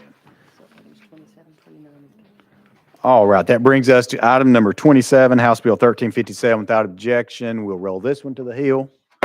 Brings us to item number 29, House Bill 1362 by Farmer. Without objection, we'll roll this one to the hill. Brings us to item number 30, House Bill 1351. Without objection, we will roll this one to the hill. Brings us to item number 31 by Representative Grills, House Bill 1008. I don't see Representative Grills, so without objection, we will roll House Bill 1008 to the hill. That brings us to item number 35, and there's Chair Lady Hilton Haynes, House Bill 779. We have a motion to second. You're recognized, Chair Lady. Thank you, Mr. Chairman. Currently, there's no statutory time frame that requires a health licensure board to issue a license. This bill is amended, establishes the time frame for medical examiners, osteopathic examination, nursing, and physician's assistants, which is 45 days, and establishes the time frame for Board of Alcohol and Drug Abuse Counselors to 60 days. All right. Thank you, Chair Lady Hilton Haynes. Members, you've heard the description. Any discussion? Again, we're on House Bill 779. Hearing none and seeing none, we're now voting on House Bill 779, moving on to full finance. All those in favor, please say aye. All those opposed, no. The ayes have it. House Bill 779 moves to full finance. Thank you. Okay. Brings us to item number 36. Item number 36 is House Bill 1281. Chairman Kumar, are you running that bill? I know you're signed on that one. I think you're not running that one. Okay. All right. Without objection, we will roll House Bill 1281 to the hill. Without objection, so moved. Brings us to item number 38. Item number 38 on our calendar is Chairman Hurt. House Bill 898. You have a motion and a second. Thank you, Mr. Chairman. House Bill 898, as amended, would ensure land which is enrolled in federal or state conservation programs can maintain greenbelt status. The ultimate goal for this legislation is to ensure there continues to be green space areas in Tennessee for generations to come. All right. Thank you, Chairman. Members, you've heard the description of House Bill 898. Any discussion? Hearing none and seeing none, we're now voting on House Bill 898, moving on to full finance. All those in favor, please say aye. All those opposed, say no. The ayes have it. House Bill 898 moves to full finance. Thank you, Mr. Chair and Committee. Thank you. That brings us to item number 40 on our calendar. Okay, item back there is Chairman Kiesling. Item number 40 is House Bill 1280 by Chairman Kiesling. You have a motion and a second, sir. You're recognized on House Bill 1280. Okay, thank you, Chairman. Members, this House Bill 1280 expands the offense of aggravated stalking to our senior citizens. Currently, these actions would create a Class A misdemeanor. With this legislation, it will bump it up to a Class C felony, requiring a mandatory sentence of 1129. With that, I'll entertain any questions. All right, thank you, Chairman. Members, you've heard the description of House Bill 1280. Any discussion? Hearing none and seeing none, we're now voting on House Bill 1280, moving to full finance. All those in favor, please say aye. All those opposed, no. The ayes have it. House Bill 1280 moves to full finance. Thank you, Chairman. And members. Thank you. Let's go back, members, to item number 36. Item number 36 on our calendar is House Bill 1281 by Chairman Holsclaw. You have a motion to second. Sir, you're recognized on House Bill 1281. Thank you, Chairman Committee. Basically, 1281 is a family medical student loan repayment grant program, which incentivizes physicians to do residence training to provide medical service for rural areas. All right. Thank you, Chairman. Members, do you have any questions for our sponsor on House Bill 1281? Question's been called. Any objection called on the question? Hearing none, seeing none. We're now voting on House Bill 1281, moving to full finance. All those in favor, please say aye. All those opposed, no. The ayes have it. House Bill 1281 moves to full finance. Thank you, Chairman. Thank you, Chairman. All right. Let's go back to item number 42. Item number 42 on our calendar is Chairman Kumar. House Bill 1307. You have a motion and a second. You are recognized on House Bill 1307. Thank you, Mr. Chairman. This is firearm safety bill. As we know, since institution of constitutional carry, we do not require citizens to take a gun safety course prior to getting their carry permit. As a result of that, the number of safety courses given in our state has really fallen from 55,000 in 2020 to 11,000 in 22. This bill incentivizes people to take this course by giving them a $30 supplement towards the gun safety course.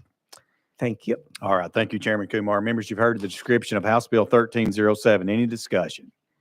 Hearing none and seeing none, we're now voting on House Bill 1307, moving on to full finance. All those in favor, please say aye.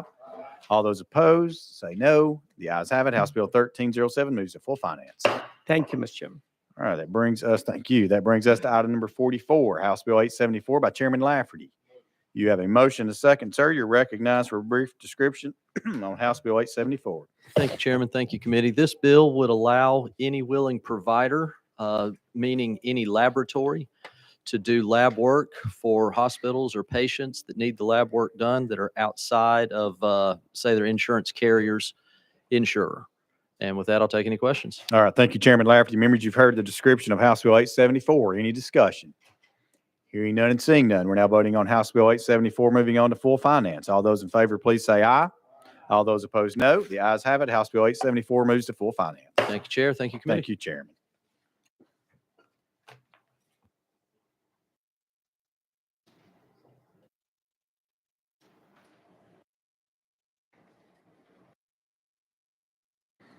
All right, members, that brings us to item number 48 on our calendar. Item number 48 is by Chair Lady Moody.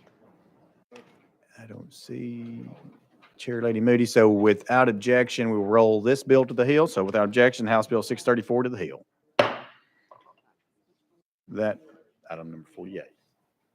That brings us to item number 49. Item number 49 on our calendar is House Bill 1242 by Chairman Powers. Do we have a motion to second? We have a motion to second. Sir, you're recognized for a brief description on House Bill 1242. Thank you, Mr. Chairman, committee. House Bill 1242 is the drug of the Living Dead Act. And what it is, this drug, xylazine, is known as a zombie drug. It's a non-opioid veterinary tranquilizer used in horses and cattle. It's been connected to several overdoses in Tennessee. In the event of a suspected overdose, they recommend giving Narcan. This has no effect on Narcan, and the patient will die. And so this bill It's not scheduled now, but it would make xylazine a Schedule III drug. Okay. With that, I'll take any questions. Thank you, Chairman. Members, you've heard the description of House Bill 1242. Any discussion? Hearing none and seeing none. All those in favor of House Bill 1242 moving to full finance, please say aye. All opposed, say no. The ayes have it. House Bill 1242 moves to full finance.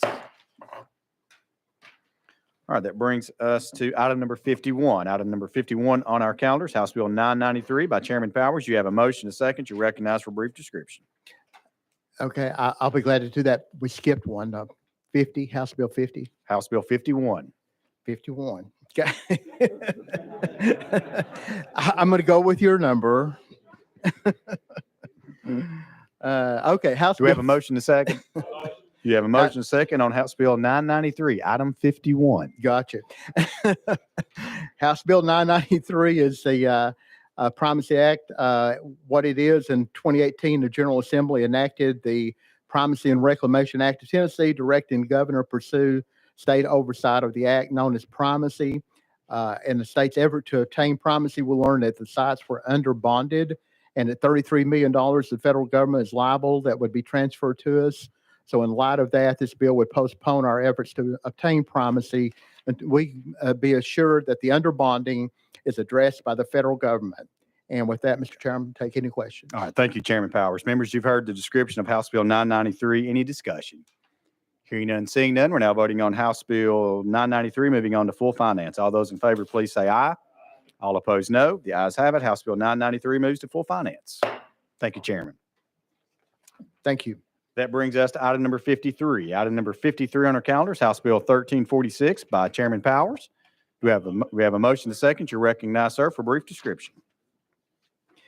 Okay, thank you, Mr. Chairman. This bill is, it prohibits the state and any political subdivisions from adopting or implementing a policy recommendations that might infringe or any other international law or plan of action that contravenes the United States Constitution or the Tennessee Constitution.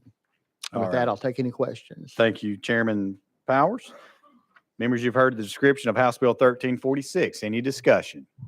Hearing none and seeing none, we're now voting on House Bill 1346, moving on to full finance. All those in favor, please say aye. All those opposed, no. The ayes have it. House Bill 1346 moves to full finance. Thank you, Mr. Chairman. Committee. Thank you. All right, members, we're going to go back to item number 48, House Bill 634 by Chair Lady Moody. You have a motion and a second on House Bill 634. You have a motion and a second. Give me just a second, Chair Lady, to get back to that one. Absolutely. I appreciate your taking me up. My apologies for not getting here fast enough. All right, Chair Lady, you have a motion and a second. You're recognized on the bill. Thank you so much, Chairman and Committee. This is part of Senator Hale's children and family big package deal he had. And what this bill takes care of would be creating the Child Care Improvement Fund, which would be administered by the Department of Human Services.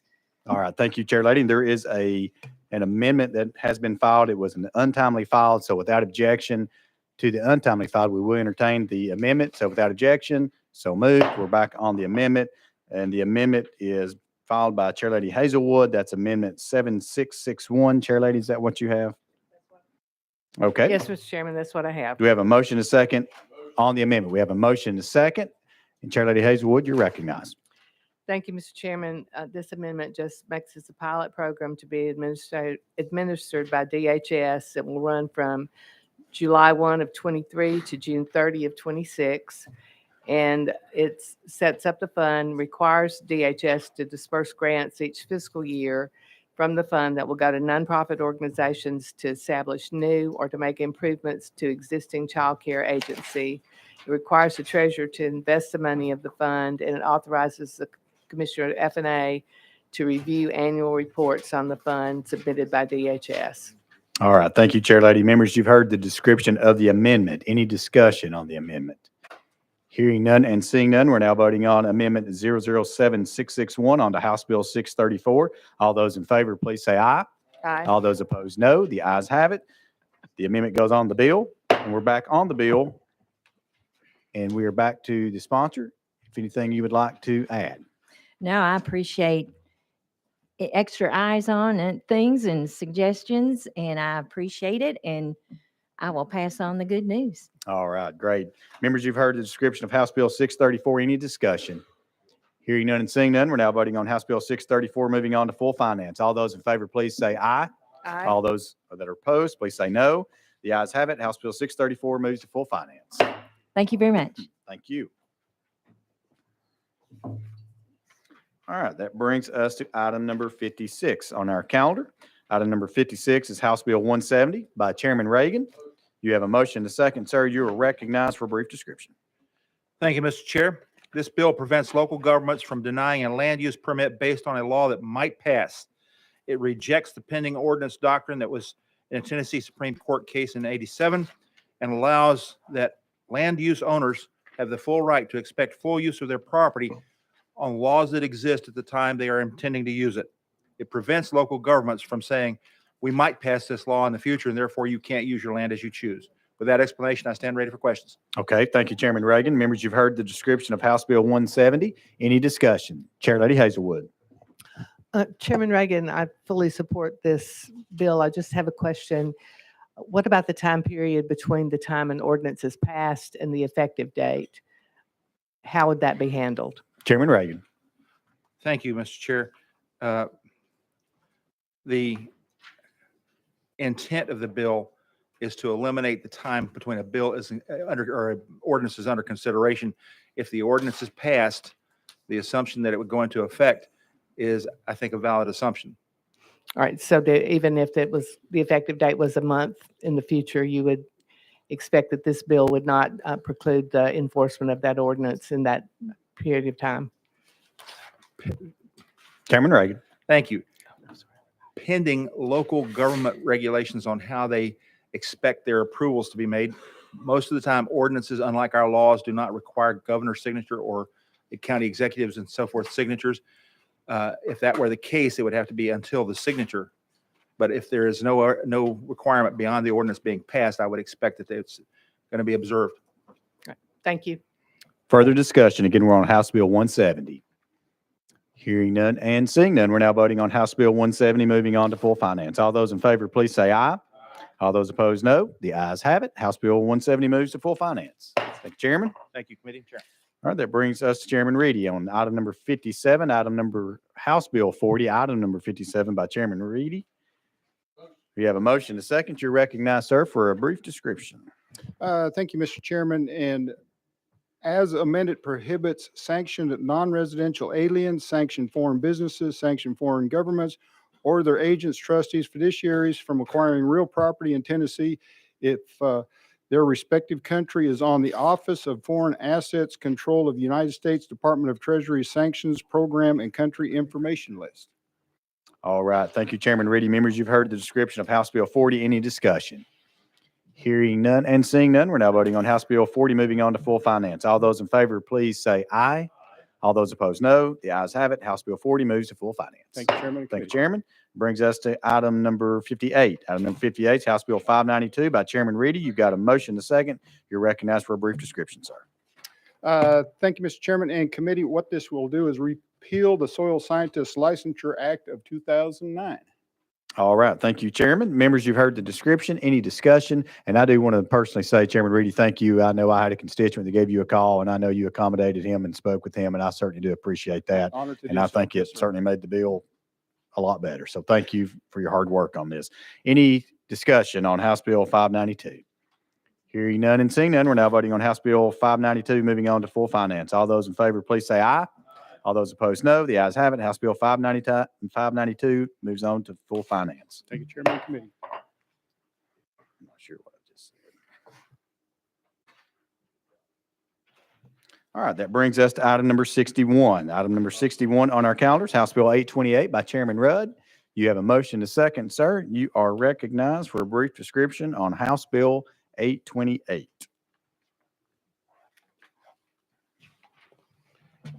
Thank you, Chairman. This has a $2,000 funding letter from Secretary of State. This is simply putting a a sign up. As you know, there are two, in 1973 and early 2000s law makes it a misdemeanor and a felony under O law for a person to cross over into the other person's primary without the intentions of staying. And this would simply put up an 8.5 by 11 yellow poster at the polling place, so at least people know they could be breaking the law. So it's giving them a clear warning. Outside of that, it does not change law. It just puts a poster up. Okay, thank you, Chairman Rudd. Members, you've heard the description of House Bill 828. Any discussion? Hearing none and seeing none, we're now voting on House Bill 828, moving on to full finance. All those in favor, please say aye. All those opposed, no. The ayes have it. House Bill 828 moves to full finance. Thank you, Chairman. Are you going to take up 59? Yes. And it has an amendment. I filed No, when it was I am behind the not. budget. No, item number 59. No, the only one that we're going to take up is item number 62, House Bill 507. I've got a request here to roll this to the first calendar of 2024. Yes. Okay, so without objection, House Bill 507 roll to the first calendar of 2024. Thank you, Chairman.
All right, members. Item number 63 is going to be House Bill 114 by Chairman Russell, and I don't know that I see him. Without objection, we will roll House Bill 114 to the Hill. That brings us to item number 64, House Bill 431 by Chairman White. You have a motion and a second. You are recognized, sir, for a brief description. Thank you, Chairman Committee. This deals with Tennessee's aviation jet fuels tax cap, which is currently at $5 million. What this amendment of this bill will do will lower the aviation jet fuels tax down to $3 million next year, and then the following year in 2024, July 1 of 2024, the cap will then be at $1 million. This will put us in more competitive with our surrounding states such as Georgia, Kentucky, and North Carolina for our airline industry. All right. Thank you, Chairman White. Members, you've heard the description of House Bill 431. Any discussion? Hearing none and seeing none, we're now voting on House Bill 431, moving on to full finance. All those in favor, please say aye. All those opposed, no. The ayes have it. House Bill 431 goes to full finance. Thank you, Chairman.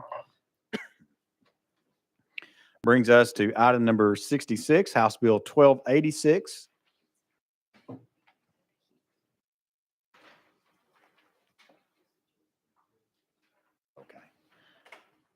Okay, members, item number 66, House Bill 1286 by Chairman Zachary. I don't see him here, so without objection, we'll roll him to the Hill. Without objection, so moved. Item number 67, House Bill 158 by Chairman Zachary. Without objection, we will roll this one to the Hill.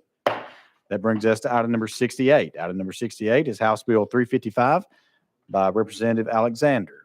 You have a motion, a second. You are recognized for a brief description on House Bill 355. This bill requires a health benefit plan that provides coverage for screening mammograms, to provide coverage for diagnostic imaging and supplemental breast screening without imposing a cost-sharing requirement on the patient. Establishes that such requirement applies to a high deductible health benefit plan with a health savings account only after the plan enrollee has satisfied the required minimum deductible, except with respect to items or services that are deemed preventive care. All right. Thank you, Representative Alexander. Members, you've heard the description of House Bill 355. Any discussion? Question's been called on the bill. Any objection to calling the question? Hearing none, seeing none, we're now voting on House Bill 355, moving on to full finance. All those in favor, please say aye. All those opposed, no. The ayes have it. House Bill 355 moves to full finance. Thank you. That brings us to item number 69. Item number 69 is House Bill 938 by Representative Alexander. You have a motion, a second. You're recognized for a brief description on House Bill 938.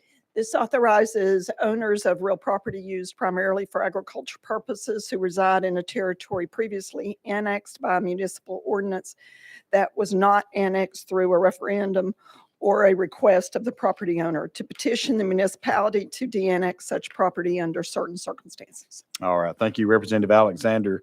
Members, you've heard the description of House Bill 938. Any discussion?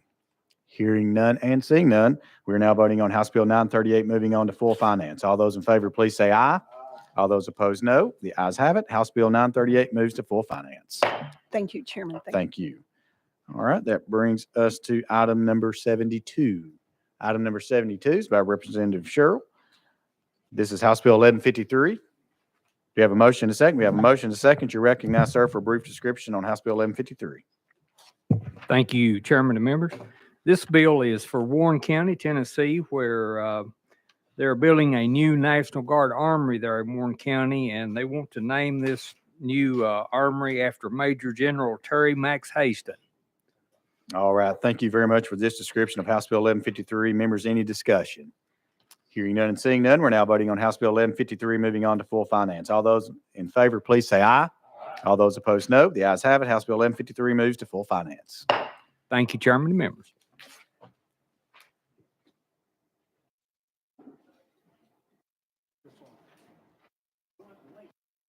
All right, that brings us to item number 74. Nope, item number 77. I'm sorry. Item number 77 is going to be House Bill 1026 by Representative Butler. You have a motion, a second, sir. You're recognized. Thank you, Chairman of the Committee. This bill authorizes TWRA to take wetland funds to purchase an additional tract of land, the Oakley tract, which is 1,741 acres. Okay. All right, members, you've heard the description of House Bill 1026. Any discussion? Hearing none and seeing none, we're now voting on House Bill 1026, moving on to full finance. All those in favor, please say aye. All those opposed, no. The ayes have it. House Bill 1026 moves to full finance. Thank you. Thank you. That brings us to item number 79. Item number 79 is House Bill 1043 by Representative Bricken. We have a motion second. You have a motion second. You're recognized, sir, for a brief description. Thank you, Mr. Chairman. This bill just allows the Department of Mental Health to use whatever the sports gambling money they receive for juvenile addiction and treatment that's not used for gambling addiction. All right. Thank you very much for this description. Members, any discussion on House Bill 1043? Chairman Williams. You didn't want to. Okay. Any discussion? Hearing none, seeing none, we're now voting on House Bill 1043, moving on to full finance. All those in favor, please signify by saying aye. All opposed, no. The ayes have it. House Bill 1043 moves to full finance. Thank you.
All right.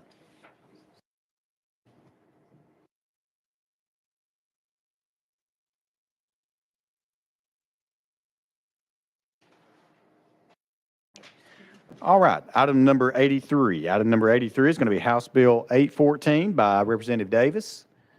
Do we have a motion and a second? You have a motion and a second. You are recognized on House Bill 814 for a brief description. Thank you, Mr. Chairman, and thank you, committee. And essentially what this bill does is it creates a statewide fryer permit for mobile food trucks. Okay, thank you very much. Members, you've heard the description of House Bill 814. Any discussion?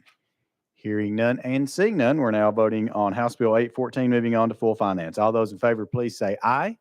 All opposed, no. The ayes have it. House Bill 814 moves to full finance. Thank you, Chair. Thank you.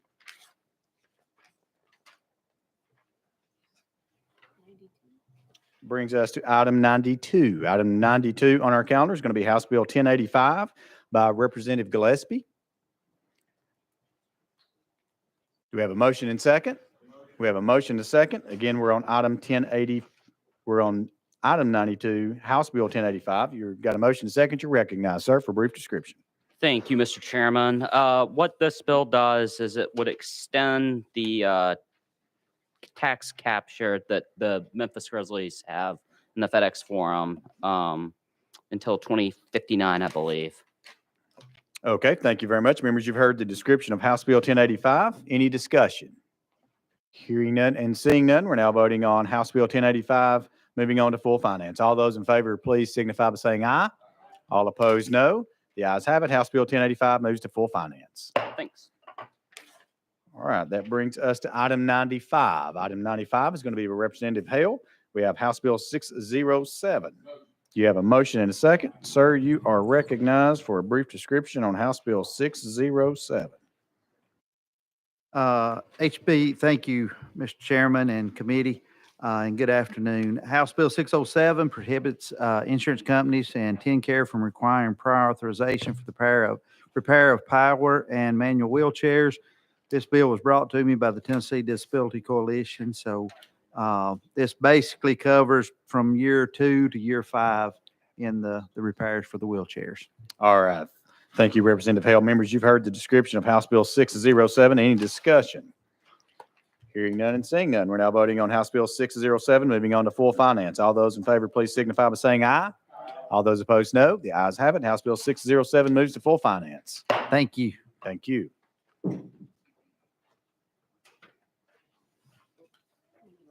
All right, that brings us to item 97. Item 97 is House Bill 125 by Representative Leatherwood. You have a motion to second, sir. You're recognized for a brief description. Thank you, Mr. Chairman, committee. This bill exempts the retail sale of personal use trailers that are removed for use in another state within 3 calendar days. We already do this for commercial trailers, motor vehicles, and boats and so forth. This just adds the personal use trailers. All right. Thank you, Representative Leatherwood. Members, you've heard the description of House Bill 125. Any discussion? Hearing none and seeing none, we're now voting on House Bill 125, moving on to full finance. All those in favor, please signify by saying aye. All those opposed, no. The ayes have it. House Bill 125 moves to full finance. Thank you, Representative. That brings us to item 102. Item 102 is by Representative McCalman. That's House Bill 248. Okay, without objection, we will roll House Bill 248 to the Hill. Without objection, so moved. That brings us to item 103, House Bill 1135 by Representative Miller.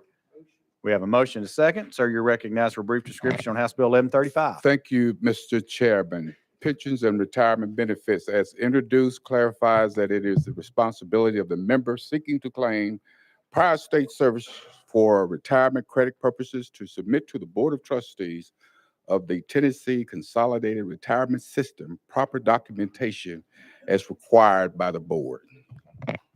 All right. Thank you, Representative Miller. Members, you've heard the description of House Bill 1135. Any discussion? Question's been called. Any objection? Call on the question. Hearing none, seeing none, we're now voting on House Bill 1135, moving on to full finance. All those in favor, please signify by saying aye. All those opposed, no. The ayes have it. House Bill 1135 moves to full finance. Thank you, Mr. Chairman. Members Thank of you, the committee. sir.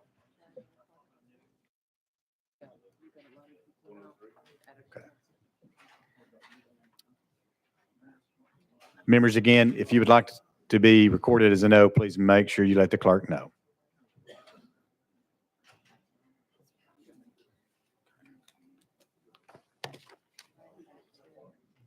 We're going to go back to item number 8. All right, members, we're going to go back to item number 8.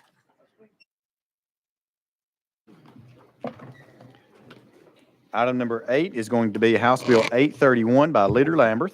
You have a motion to second. Sir, you're recognized on House Bill 831 for a brief description. Thank you, Mr. Chairman, and this closes a loophole in the current TBI process for expungements. All right, thank you very much for this description. Members, any discussion on House Bill 831? Hearing none and seeing none, we're now voting on House Bill 831, moving on to full finance. All those in favor, please say aye. All those opposed, no. The ayes have it. House Bill 831 moves to full finance. That brings us to item number 9. Item number 9 on our calendars, House Bill 806 by Leader Lamberth. We have a motion second. We have a motion second. You're recognized, sir, for a brief description.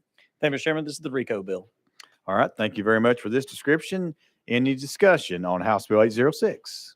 Hearing none and seeing none, we're now voting on House Bill 806, moving to full finance. All those in favor, please signify by saying aye.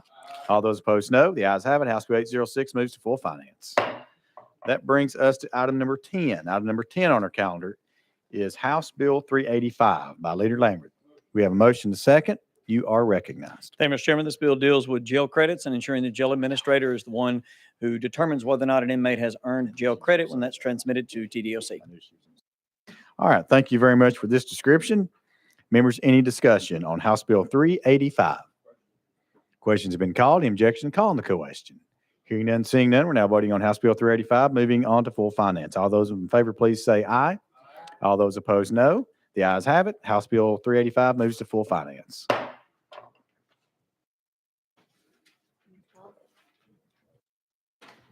Item number 12 on our calendars, House Bill 27, also by Leader Lamberth. You have a motion to second, so you're recognized. Thank you, Mr. Chairman, members of the committee. This is one of those bills that I think persistence pays off. I think everybody finally got tired of hearing me talk about this bill, so y'all decided to potentially pass it if it passes this committee. It's the Hope Scholarship Bill where if you finish in 3 years, you can keep that 4th year for graduate school if you go to a graduate school here in Tennessee. I've given much longer presentations on this bill and stand ready for as many questions y'all want. I'm real passionate about this because we should be encouraging young folks to maximize their educational opportunities and finish those educational opportunities as soon as possible and get out into the workforce where we need them. With that, Mr. Chairman, I stand ready for questions. All right. Thank you, Leader Lamberth, for this description on House Bill 27. Any discussion? Question's been called. Any objection? Call the question. Hearing none, seeing none. We're now voting on House Bill 27, moving on to full finance. All those in favor, please signify by saying aye. All opposed, no. The ayes have it. House Bill 27 moves to full finance. Thank you, Leader. Thank you, Mr. Chairman, members of the committee. We're going to grab Zachary. 66. All right, members, we're going to go to item number 66.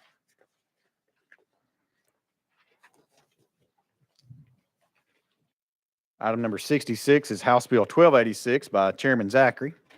You have a motion to second. Sir, you're recognized for a brief description. Thank you, Mr. Chairman, committee members. I explained this in great detail before we put this behind the budget. This simply prohibits utilizing the non-financial factor of ESG from the state perspective. That I'll be glad to answer any questions. All right. Thank you, Chairman. Members, you've heard the description of House Bill 1286. Any discussion? Question's been called. Any objection to calling the question? Hearing none and seeing none, we're now voting on House Bill 1286, moving on to full finance. All those in favor, please signify by saying aye. All those opposed, no. The ayes have it. House Bill 1286 moves to full finance. Brings us to item number 67. Item number 67 on our calendar is House Bill 158 by Chairman Zachary.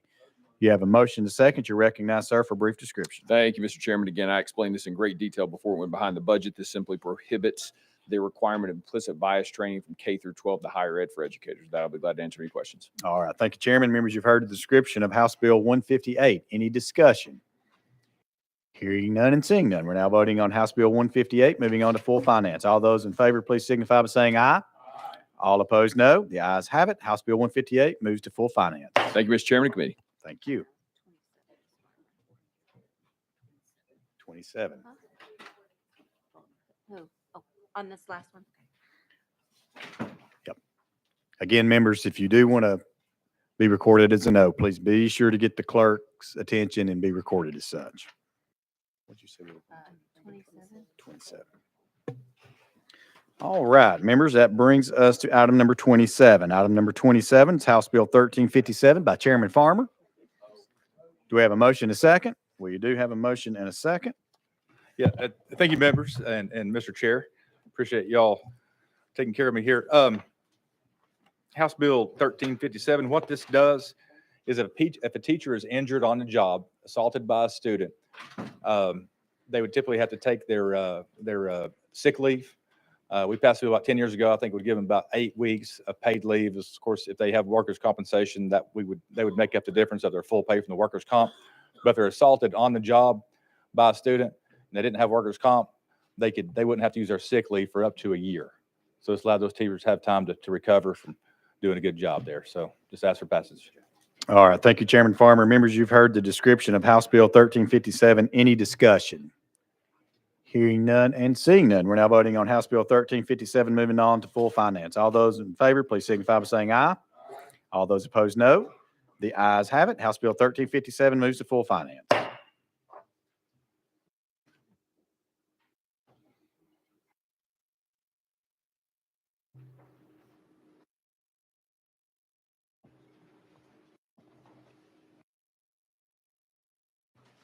All right, that brings us to item number 29. Item number 29 on our calendars, House Bill 1362 by Chairman Farmer. You have a motion and a second. Sir, you're recognized. Thank you, Mr. Chair, committee. And what this bill does three things. Started out as a cleanup bill at the Sports Wagering Advisory Council. It changed it to the Sports Wagering Council. They're not so much an advisory position anymore. Cleans up the tax structure on a handle tax. It's right now it's a complicated way to, those who calculated this would just make a straight 1.85% handle tax on all wagers across the board there. This would also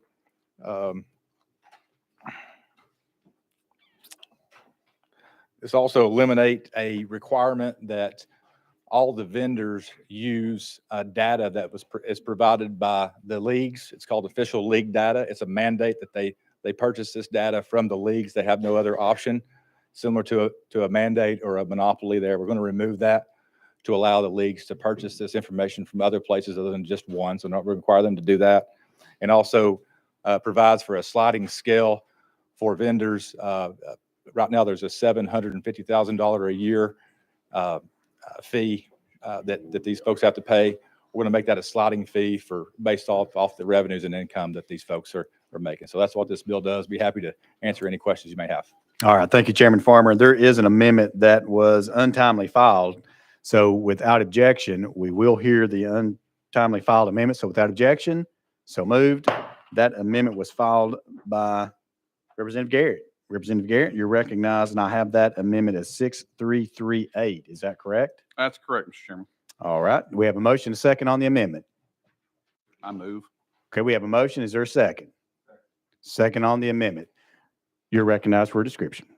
Thank you, Mr. Chairman.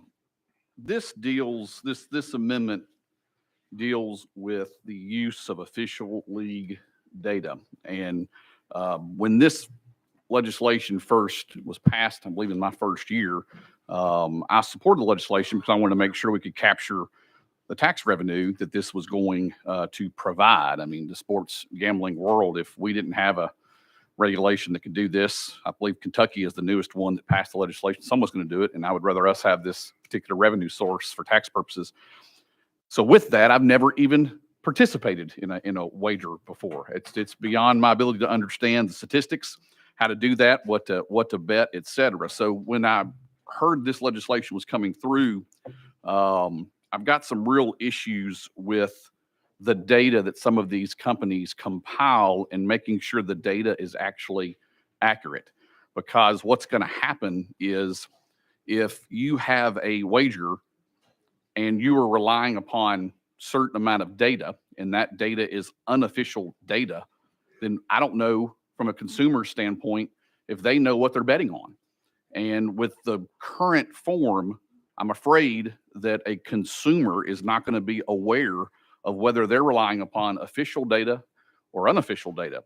Unofficial data are companies that they don't have a live feed. They're not provided things that are instant. There's a lot of bets that happen live, and they may not have the right data that's live at that moment, but they could be relying upon that and making a wager.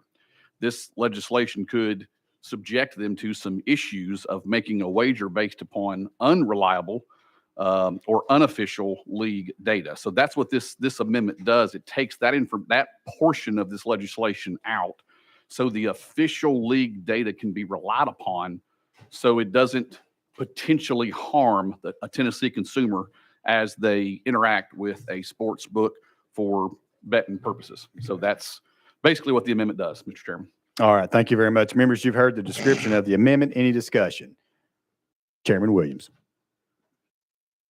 Thank you, Leader Garrett. Just as a quick question to the sponsor of the bill, just to make sure that I understand kind of what we're discussing here, would you consider, as it relates the representative's new amendment to be a friendly amendment to your bill, or would you consider it to be an unfriendly amendment based upon your work and the path to this subcommittee? Chairman Farmer.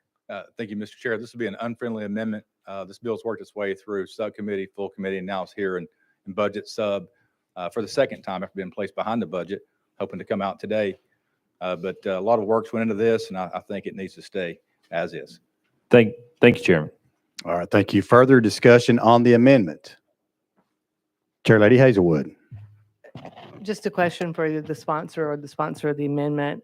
There's been a lot of discussion, a lot of folks calling our offices on both sides of this issue. And I guess my question is this something that we really need to get into, or could we not just let, these are very large entities. You have vendors, you have the league, you have a lot of large private companies, and couldn't we just let those folks work this out without, us intervening in this process? I guess I'm trying to understand why we would need to be a part of it. Representative Garrett. Madam Chairman, thank you for answering that question. That's one of the reasons why I wanted to bring the amendment, was hoping that the parties would try to get back together and reach some sort of agreement, because this is a complicated space, a complicated industry. And there are various different, I think, opinions on what I just said versus, and I talked to the sponsor beforehand, so I completely respect Chairman Farmer in what we're trying to do here. But I do believe the parties just kind of halted and didn't continue to make hopefully better efforts to try to figure out how we can resolve this. Because my understanding, and I know the word monopoly has been thrown around, is that this is not truly one that's going to be a monopoly, that there's only one company that does the data from the official league sources. There are many out there. So I do think there's ways that I hope, if this amendment goes on, that there'll be more discussions on how to make this an even better bill. So with that, I completely understand that statement. Thank you, Madam Chairman. Chair Lady Hazelwood. No, I think that's it. Chairman Faison.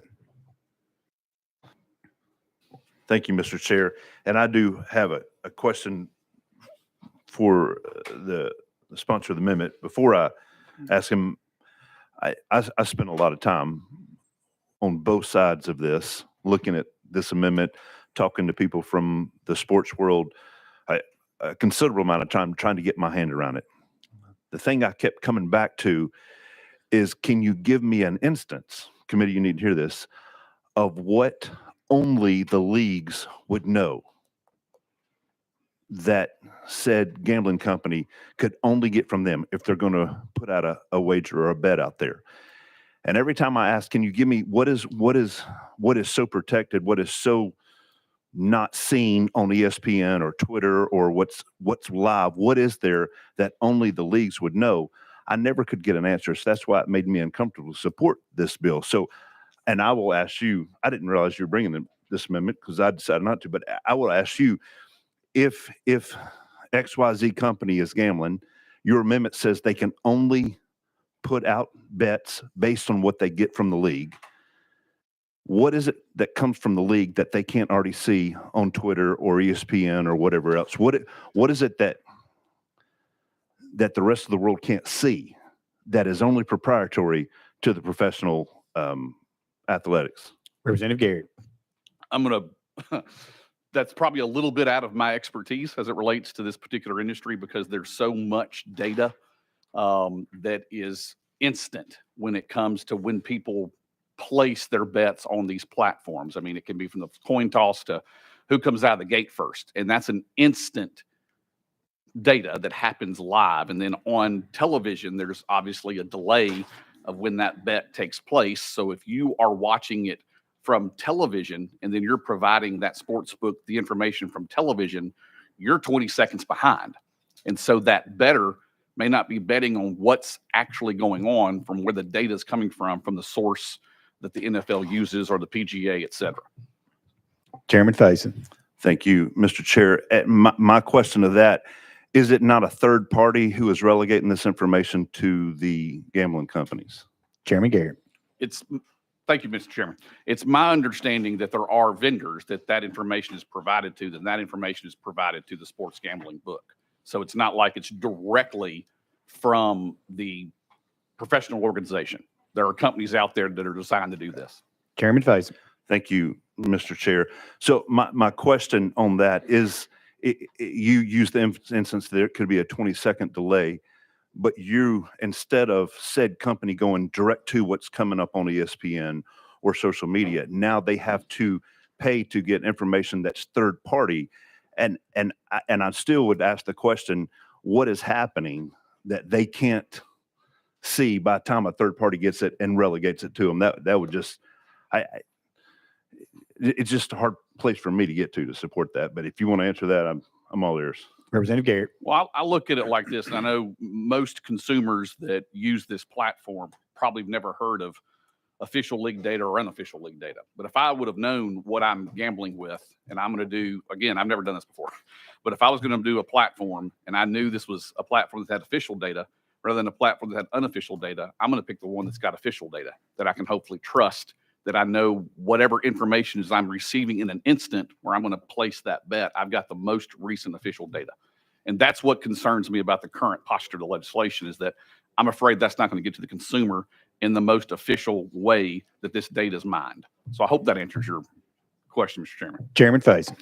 I don't know if you can answer this, but I would have a question. And maybe legal can answer this, but can said gambling company put a bet up on their platform that they already don't know is a possibility of a bet?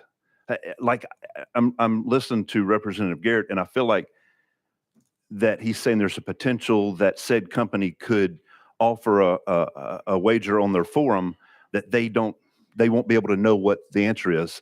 And my question is would that even be legal for them to offer something for you to gamble on that they wouldn't automatically know the answer to? Representative Garrett.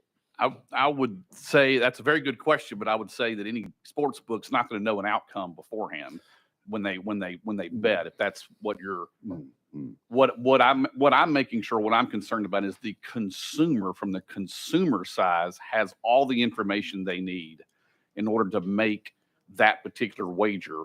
And unofficial data just makes me nervous of what could be out there and what they're actually betting on. Chairman Faison. Thank you, Mr. Chair. And obviously, I'm not saying that they would already know the answer. I'm just saying that said company could not offer you to be able to bet on anything unless they know they're going to have the knowledge of it as it takes place. That's all I'm saying. That obviously, they're like the rest of us. They don't know the answer until the play's been played. But my question is could they even offer a bet that it's not possible for them to be able to watch Twitter or ESPN and see the answer? Representative Garrett. And I do not know the answer to that question, whether or not how they could, what bets they can offer or may not be able to offer. Chairman Faison. Chairman Whitson. Yes, thank you, Chairman. Can I ask the question to the sponsor or just to the? Let's just to the. Okay.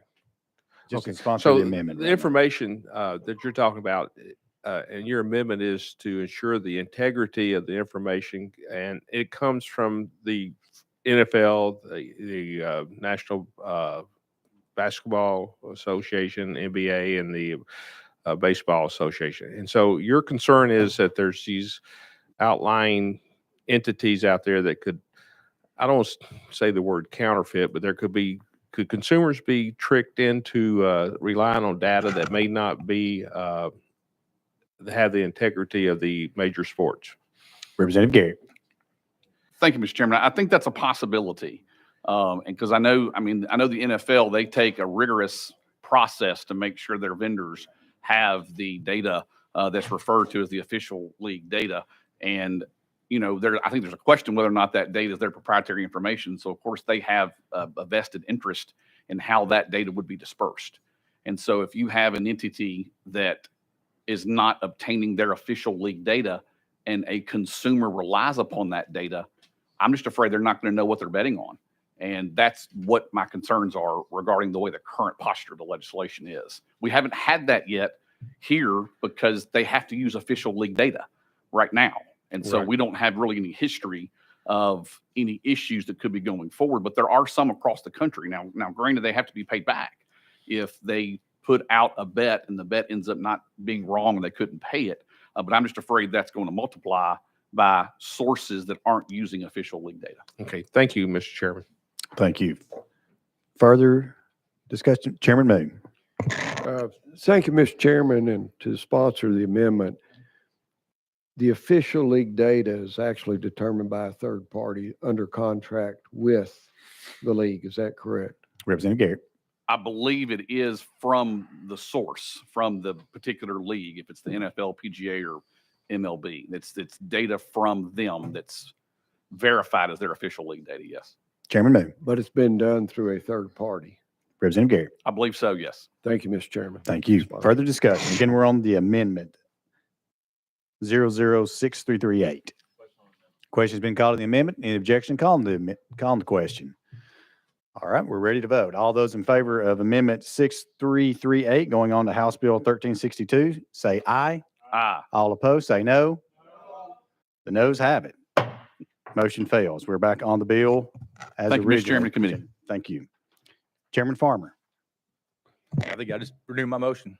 All I right, will do members, so. any discussion on the bill 1362? If not, hearing none, seeing none, we're now voting on House Bill 1362 going to full finance. All those in favor, please signify by saying aye. Let me say that again. All in favor of House Bill 1362, please signify by saying aye. All opposed, no. The ayes have it. House Bill 1362 moves to full finance. All right, that brings us to item 30. Item 30 is House Bill 1351, again by Chairman Farmer. Do we have a motion to second? We have a motion to second. Sir, you're recognized for a brief description of House Bill 1351. Yeah, think what this bill does, sheriffs are required to carry a bond. Right now, there's no statute of limitation. If a deputy, sheriff's deputy or something does something wrong and they get sued, there's no statute of limitations for the sheriff to be sued on that bond. This would set a statute of limitation in line with other torts in Tennessee of 1 year. So this is what this does. All right, thank you, Chairman Farmer. House Bill 1351. Members, you've heard the description and discussion. Hearing none and seeing none, we're now voting on House Bill 1351, moving on to full finance. All those in favor, please signify by saying aye. All opposed, no. The ayes have it. House Bill 1351 moves to full finance. Thank you, Chair and Committee.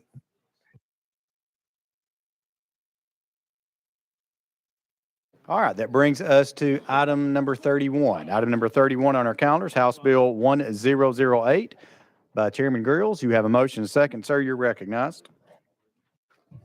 Thank you, Mr. Chairman. This bill adds the one instance of placing an electronic tracking device without the consent of a person on the person or on the person's property is considered another course of conduct for stalking.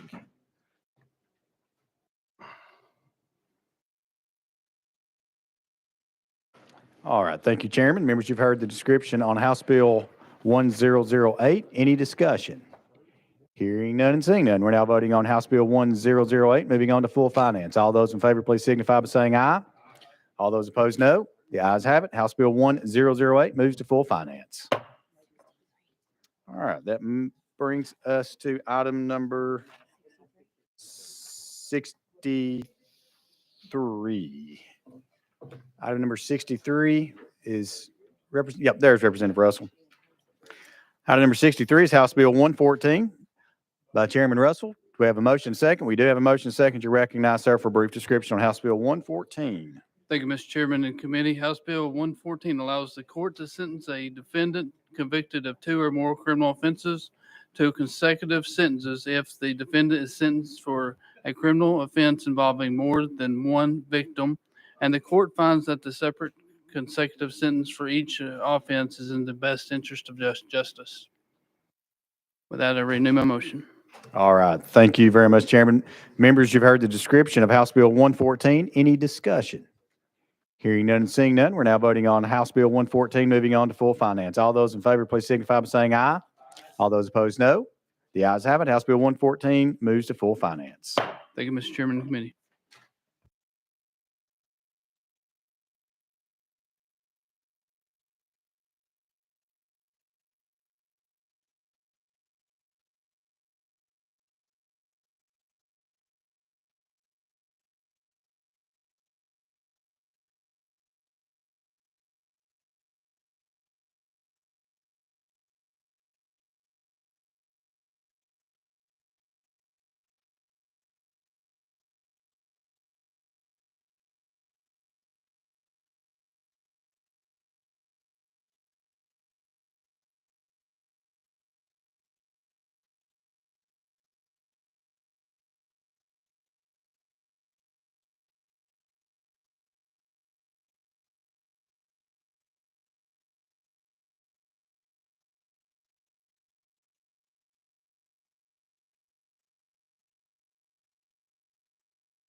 All right, members, thank you again for your patience. Item number 73 is going to be House Bill 239 by Representative Bolso. We have a motion and a second. Sir, you're recognized for a brief description on House Bill 239. 73. Go ahead, Doc. Thank you, Mr. Chairman. This bill does just one thing. It clarifies that the term sex, as used in the Tennessee Code, unless the context otherwise requires, refers to one's biological sex. All right, thank you very much. Members, you've heard the description of House Bill 239. Any discussion? Hearing none and seeing none, we're now voting on House Bill 239, moving on to full finance. All those in favor, please signify by saying aye. All opposed, say no. The ayes have it. House Bill 239 moves to full finance. Thank you, Mr. Chairman. Thank you, committee. Right.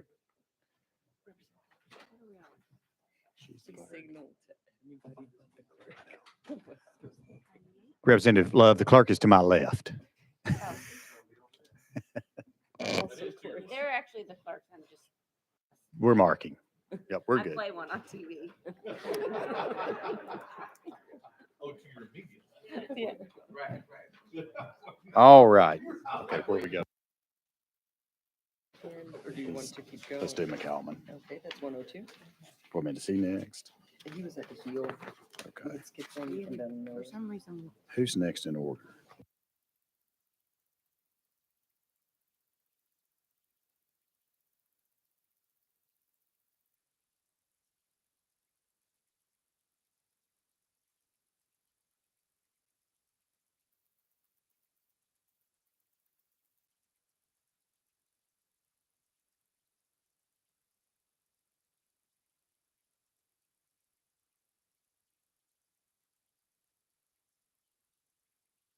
Done 102. All right.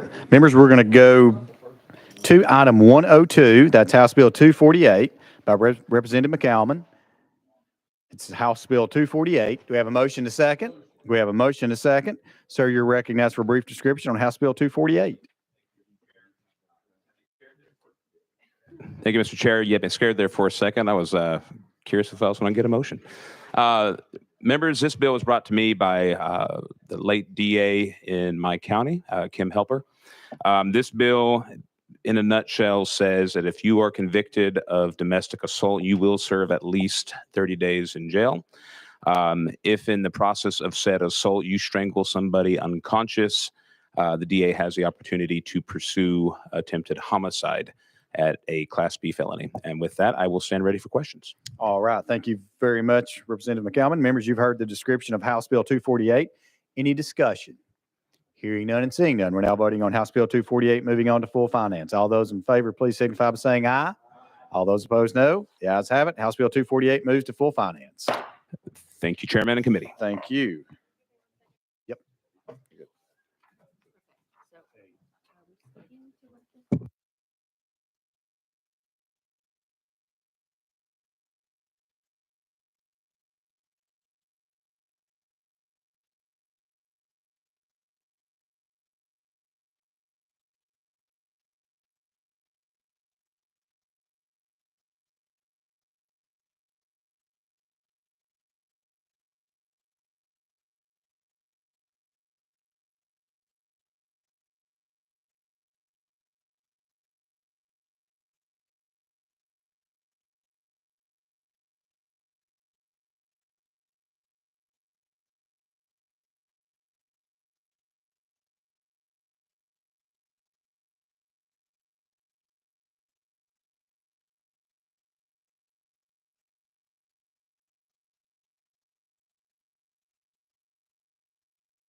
All right, members, that brings us to item 108. Item 108, that's House Bill 254 by Representative Raper.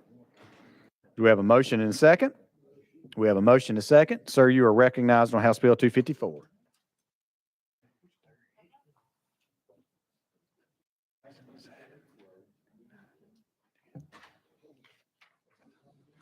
Thank you, Mr. Chair. Okay. Thank you, Mr. Chair and committee. And I do have an amendment since we. Yep. We do not need to file the amendment. Okay. You're ready to All right. proceed. Thank you very much. This bill references property tax reimbursements for the elderly and low income. Reimbursements are paid on the first $27,000 in TCA currently set forth by the General Appropriations Act on full market value. This bill would raise the amount from 27,000 to 40,000. And at this point, I'll entertain any questions. All right. Thank you, Representative. Members, you've heard the description of House Bill 254. Any discussion? Hearing none and seeing none, we're now voting on House Bill 254, moving on to full finance. All those in favor, please signify by saying aye. All those opposed, no. The ayes have it. House Bill 254 moves to full finance. Thank you, Mr. Chair and committee. Thank you. Okay, that brings us to item number 112. That's House Bill 100 by Representative Stevens. Do we have a motion to second? We have a motion to second. Sir, you're recognized for a brief description on House Bill 100. Thank you, Mr. Chairman. House Bill 100 removes the state portion of litigation tax from adoption cases, but does not affect the local portion. All right. Thank you, Representative. Members, you've heard the description of House Bill 100. Any discussion?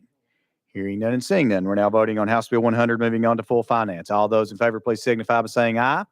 All those opposed, no. The ayes have it. House Bill 100 moves to full finance. Okay, that brings us to Representative Vital, item 113, House Bill 1144. We have a motion to second. Sir, you are recognized for a brief description on House Bill 1144. Thank you, Mr. Chairman, members. This bill helps small-scale independent school bus contractors who provide reliable transportation for Tennessee's children. Most of the school bus contractors own and operate a single bus. This bill creates parity for the counties for the first bus contracted with lowering the annual title registry fee. This bill does not affect all contracted buses, only those exclusively used for academic and school bus athletic events, and only the first bus for those contractors. All Move right. for your consideration. Thank you, Representative Vital. Members, you've heard the description of House Bill 1144. Any discussion? Hearing none and seeing none, we're now voting on House Bill 1144, moving on to full finance. All those in favor, please signify by saying aye. All opposed, no. The ayes have it. House Bill 1144 moves to full finance. Thank you, Chairman, members. Thank you.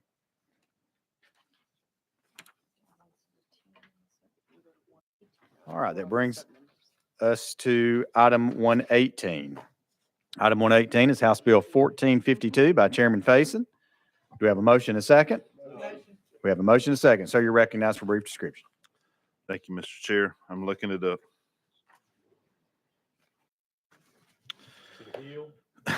Mr. Chair, Mr. Chair, there are several hundred boards and commissions. Nope, different bill. This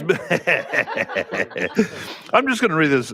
Expands the exemption of certain steam boilers used for heating purposes located in private residence or in apartment houses of less than 6 families from certain inspection requirement. That's not it. Exempts the following from inspection certification requirements: unfired pressure vessels contained with an autoclave, miniature boilers that are integrated components of medical devices regulated by the United States Food and Drug Administration.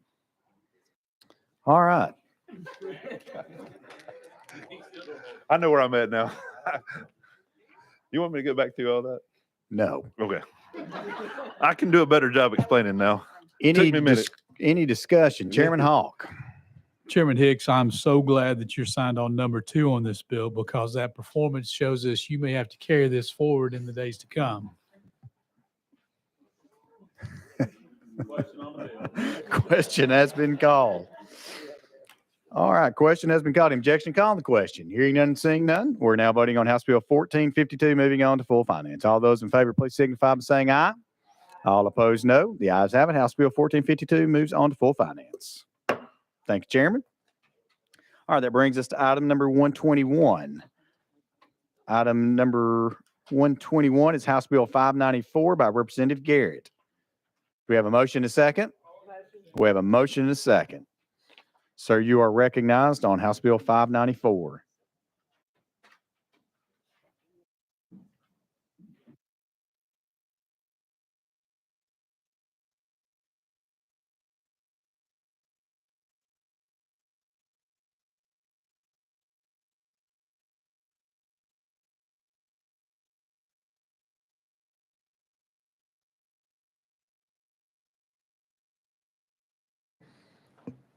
Representative Garrett. Thank you, Mr. Chairman. House Bill 594, I believe. We have an amendment. Oh, I believe we have an amendment. Representative Garrett, I have for that amendment, it is an untimely filed. So without objection, we will entertain the untimely file without objection. So moved. We are on the amendment. That amendment again is 6930. Is that what you have, sir? That's right. All right, we have a motion to second on the amendment. We have a motion to second on the amendment. You're recognized. Let's get the amendment on the bill since it does rewrite it. So any discussion on the amendment? Hearing none, seeing none. We're now voting on amendment drafting code 6930 onto House Bill 594. All those in favor, please signify by saying aye. All those opposed, no. The ayes have it. Back on the bill as amended. You're recognized, Representative Garrett. Thank you, Mr. Chairman. And the reason why this has been amended, it now matches what has traveled through the Senate. So when this went before the budget, it's no longer placing any portion of the entertainment district in Metro in the ABC. What this is doing now is that it's preventing a situation where someone can be doubly fined by like a beer board or a health board. So if there's an issue on the beer board comes out and they fine them for whatever the case may be, they can't also be additionally fined for a health code violation unless the health code comes out there and vice versa. And this does have statewide application. So that's what the amendment does. All right. Thank you very much, Representative Garrett. Members, you've heard the description of House Bill 594. Any discussion? Leader Camper. Thank you. Mr. Chairman, you said they can't be doubly fined, but if the beer board fines for something separate and apart from what the health department is responsible for, they still can be fined to that end. Is that correct? Representative Garrett. Yes, if there is a beer board violation, they of course can be fined by the beer board for whatever violation. It's just if there's something completely unrelated to a beer board violation, the health code will have to come back out there and figure out what happened that violates the health code. They don't automatically have a health code violation too, where they're doubly fined. Your camp. Okay. Thank you, Mr. Chairman. Representative Garrett. No comment? Leader Camper, did you finish? I'm sorry. That's all right, Mr. Chairman. I think I understand what he's trying to do. Okay. All right. Further discussion on House Bill 594. Hearing none and seeing none, we're now voting on House Bill 594, moving on to full finance. All those in favor, please signify by saying aye. Aye. All those opposed, no. The ayes have it. House Bill 594 moves to full finance. Brings us to item number 122. Item number 122 is House Bill 976 by Representative Garrett. You have a motion to second. You're recognized, sir, for a brief description. Thank you, Mr. Chairman. I appreciate that. Mr. Chairman, this is the James Dustin Samples Act. It is one of the firefighters' pieces of legislation that we actually funded, and it will remove the presumption that a firefighter in the course of duty suffers a PTSD injury where they don't have to prove that certain injury is the cause or is work related. So it was funded by our legislation. I'm very pleased about that. Miss Samples, also Dustin's widow, is very pleased. So I'm hopeful that she'll be down here if I'm lucky enough to get this out of here, that this act, the James Dustin Samples Act, has been funded. So with that, I'll be glad to take any questions. All right. Thank you, Representative Garrett. Members, you've heard the description. Any discussion on House Bill 976? Chairman Williams. Thank you. Thank you, sponsor, for the bill. Thank you to the chairman of this committee for funding this bill. I had an opportunity to have one of my firemen come from Cookeville Fire Department visit me 2 or 3 years ago. This was something that would have impacted him greatly had he had the opportunity to do that, was having to pay for counseling services for himself out of his own pocket. This is a great opportunity. It's a large fiscal note in the first year, but what studies have proven that over time, as these individuals get the help that they need, that it's less and less cost over time. And so this is a really important bill for our community. It's really important for us to be able to give mental health and counseling support to those who are trained to run straight headlong into the challenges ahead of them. And so thankful to the committee and the Senate for funding this year, even though we didn't get to do it last year. This is case and proof that stick with it eventually good things happen. So thank you, Chairman. Well said, Chairman Williams. Representative Garrett, follow up. Just thank you very much, Chairman Williams, for those words. I think this is a real great piece of legislation. I'm very thankful that it was funded. All right, further discussion on House Bill 976. Hearing none and seeing none, we're now voting on House Bill 976, moving on to full finance. All those in favor, please signify by saying aye. All those opposed, no. The ayes have it. House Bill 976 moves on to full finance. All right. That brings us to item number 126. That is House Bill 794 by Chair Lady Hazelwood. Do we have a motion and a second? We have a motion and a second. Chair Lady, I think you have an amendment that rewrites the bill. I have, first of all, it was an untimely filed amendment, so without objection, we will entertain the untimely file. So without objection, so moved. Back on the amendment. Amendment code again, drafting code 007606. Do you have a motion and a second? We got a motion and a second on the amendment. Chair Lady, let's get this one put on. Any discussion on the amendment? Hearing none and seeing none. We're now voting on amendment drafting code 007606 onto House Bill 794. All those in favor, please signify by saying aye. All those opposed, no. The ayes have it. We are back on the bill as amended. Chair Lady Hazelwood, you're recognized. Thank you, Mr. Chairman. This bill is the fruition of a lot of work over the summer, and the new drafting code makes it clear that there's the $30. Well, I'm sorry, it's late, and I'm starting in the middle of a paragraph.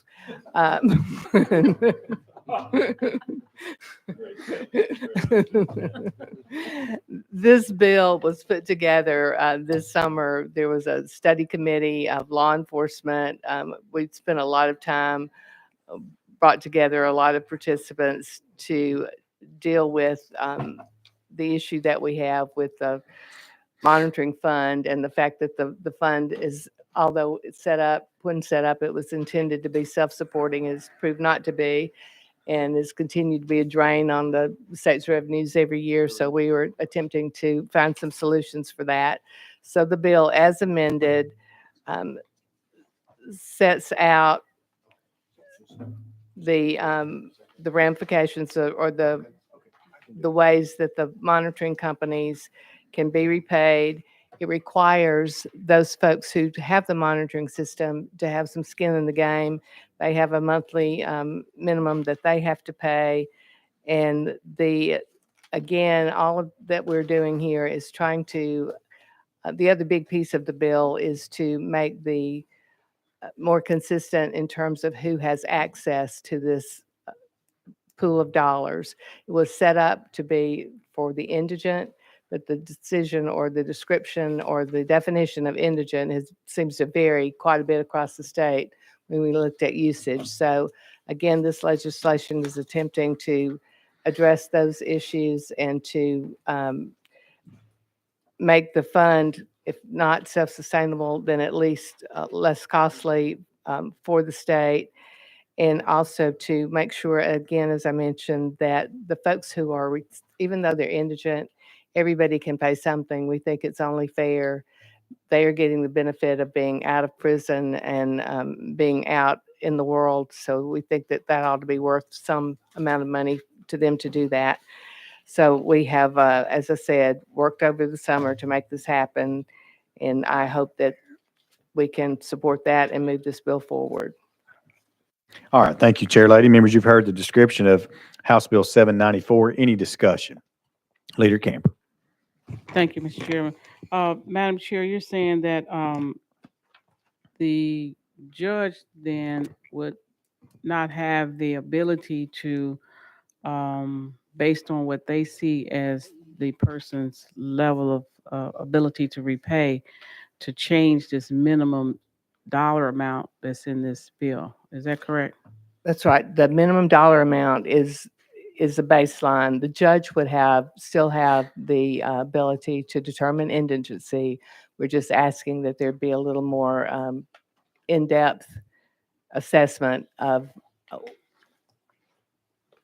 the defendant's financial status and financial resources before they're declared indigent. But again, it's the cost is $1 a day. So $30 a month is the minimum amount that, or the maximum amount that an indigent person would pay for this. But again, feel that it's important that they have some skin in the game. Leader Camper. Thank you. I understand your point and what you're trying to get at, but I have some concerns because there are a lot of people, when they do get out, it takes them time to get in a position where they are employed and, they're paying restitution, they're paying a lot of other fees and trying to get back on their feet. And I was thinking that the fund was to be able to assist in a way that they could get back, become productive, and go on and get a job and do all the things that we need. But this seems like there'll be pressure on them to have to pay this fee that they may not be in a position to do just coming right out of incarceration. So that's my only concern around that.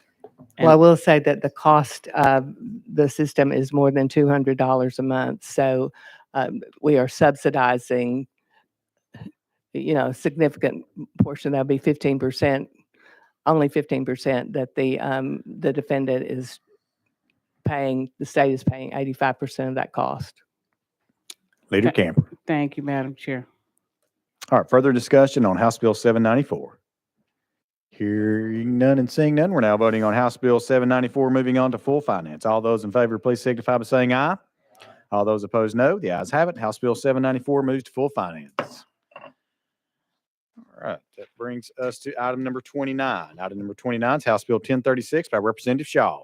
You have a motion and a second, sir. You're recognized for a brief description on House Bill 1036. Thank you, Mr. Chairman. If I may sit here. Absolutely. Thank you, sir. This comes to us from our treasurer. It deals with the issue we had locally, but it's statewide application. And of course, the caption explains what it does and I stand for any questions. All right. Thank you, Representative Shaw. Members, you've heard the description of House Bill 1036. Any discussion? Hearing none and seeing none, we're now voting on House Bill 1036, moving on to full finance. All those in favor, please signify by saying aye. Aye. All those opposed, no. The ayes have it. House Bill 1036 moves to full finance. Brings us to item 131, House Bill 1199 by Chairman Williams. Thank you. We have a motion to second. Sir, you're recognized. Thank you, Chairman, members. House Bill 1199 would allow a promise to be kept to a guardsman that enrolled as it relates to Diesel College. Happy to answer questions members may have. All right. Thank you, Chairman Williams, for this description of House Bill 1199. Members, any discussion? Again, we're on House Bill 1199. Hearing none and seeing none, we're now voting on House Bill 1199, moving on to full finance. All those in favor, please signify by saying aye. All those opposed, no. The ayes have it. House Bill 1199 moves to full finance.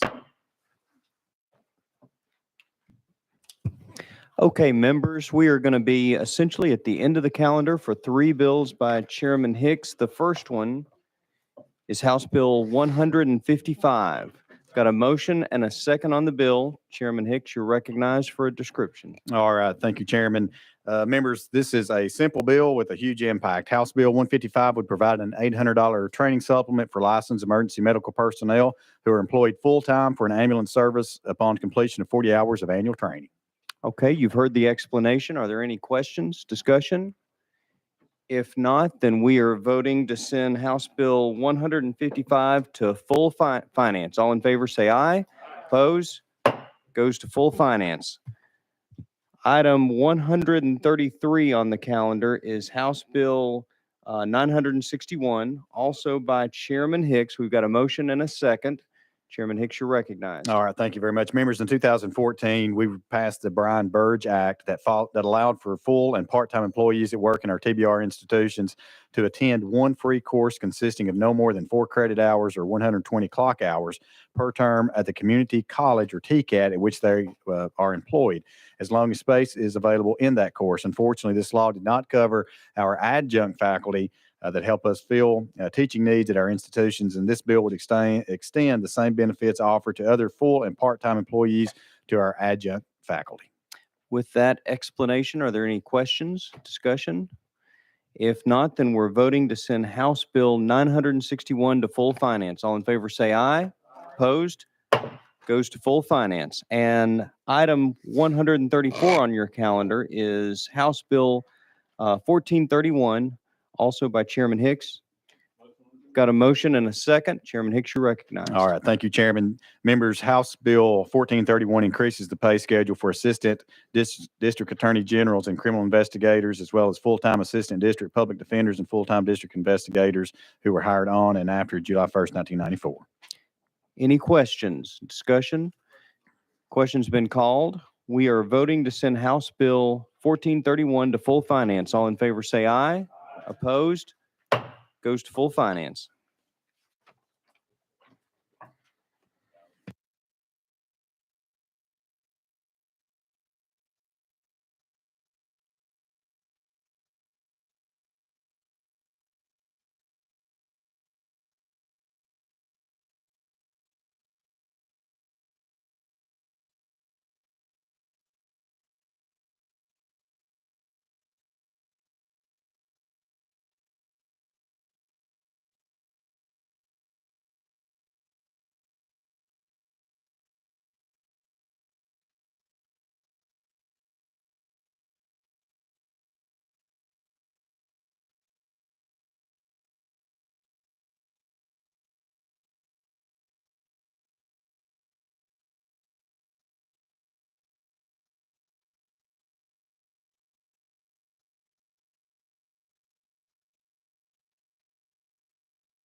Chair Lady Hazelwood. Thank you, Mr. Chairman.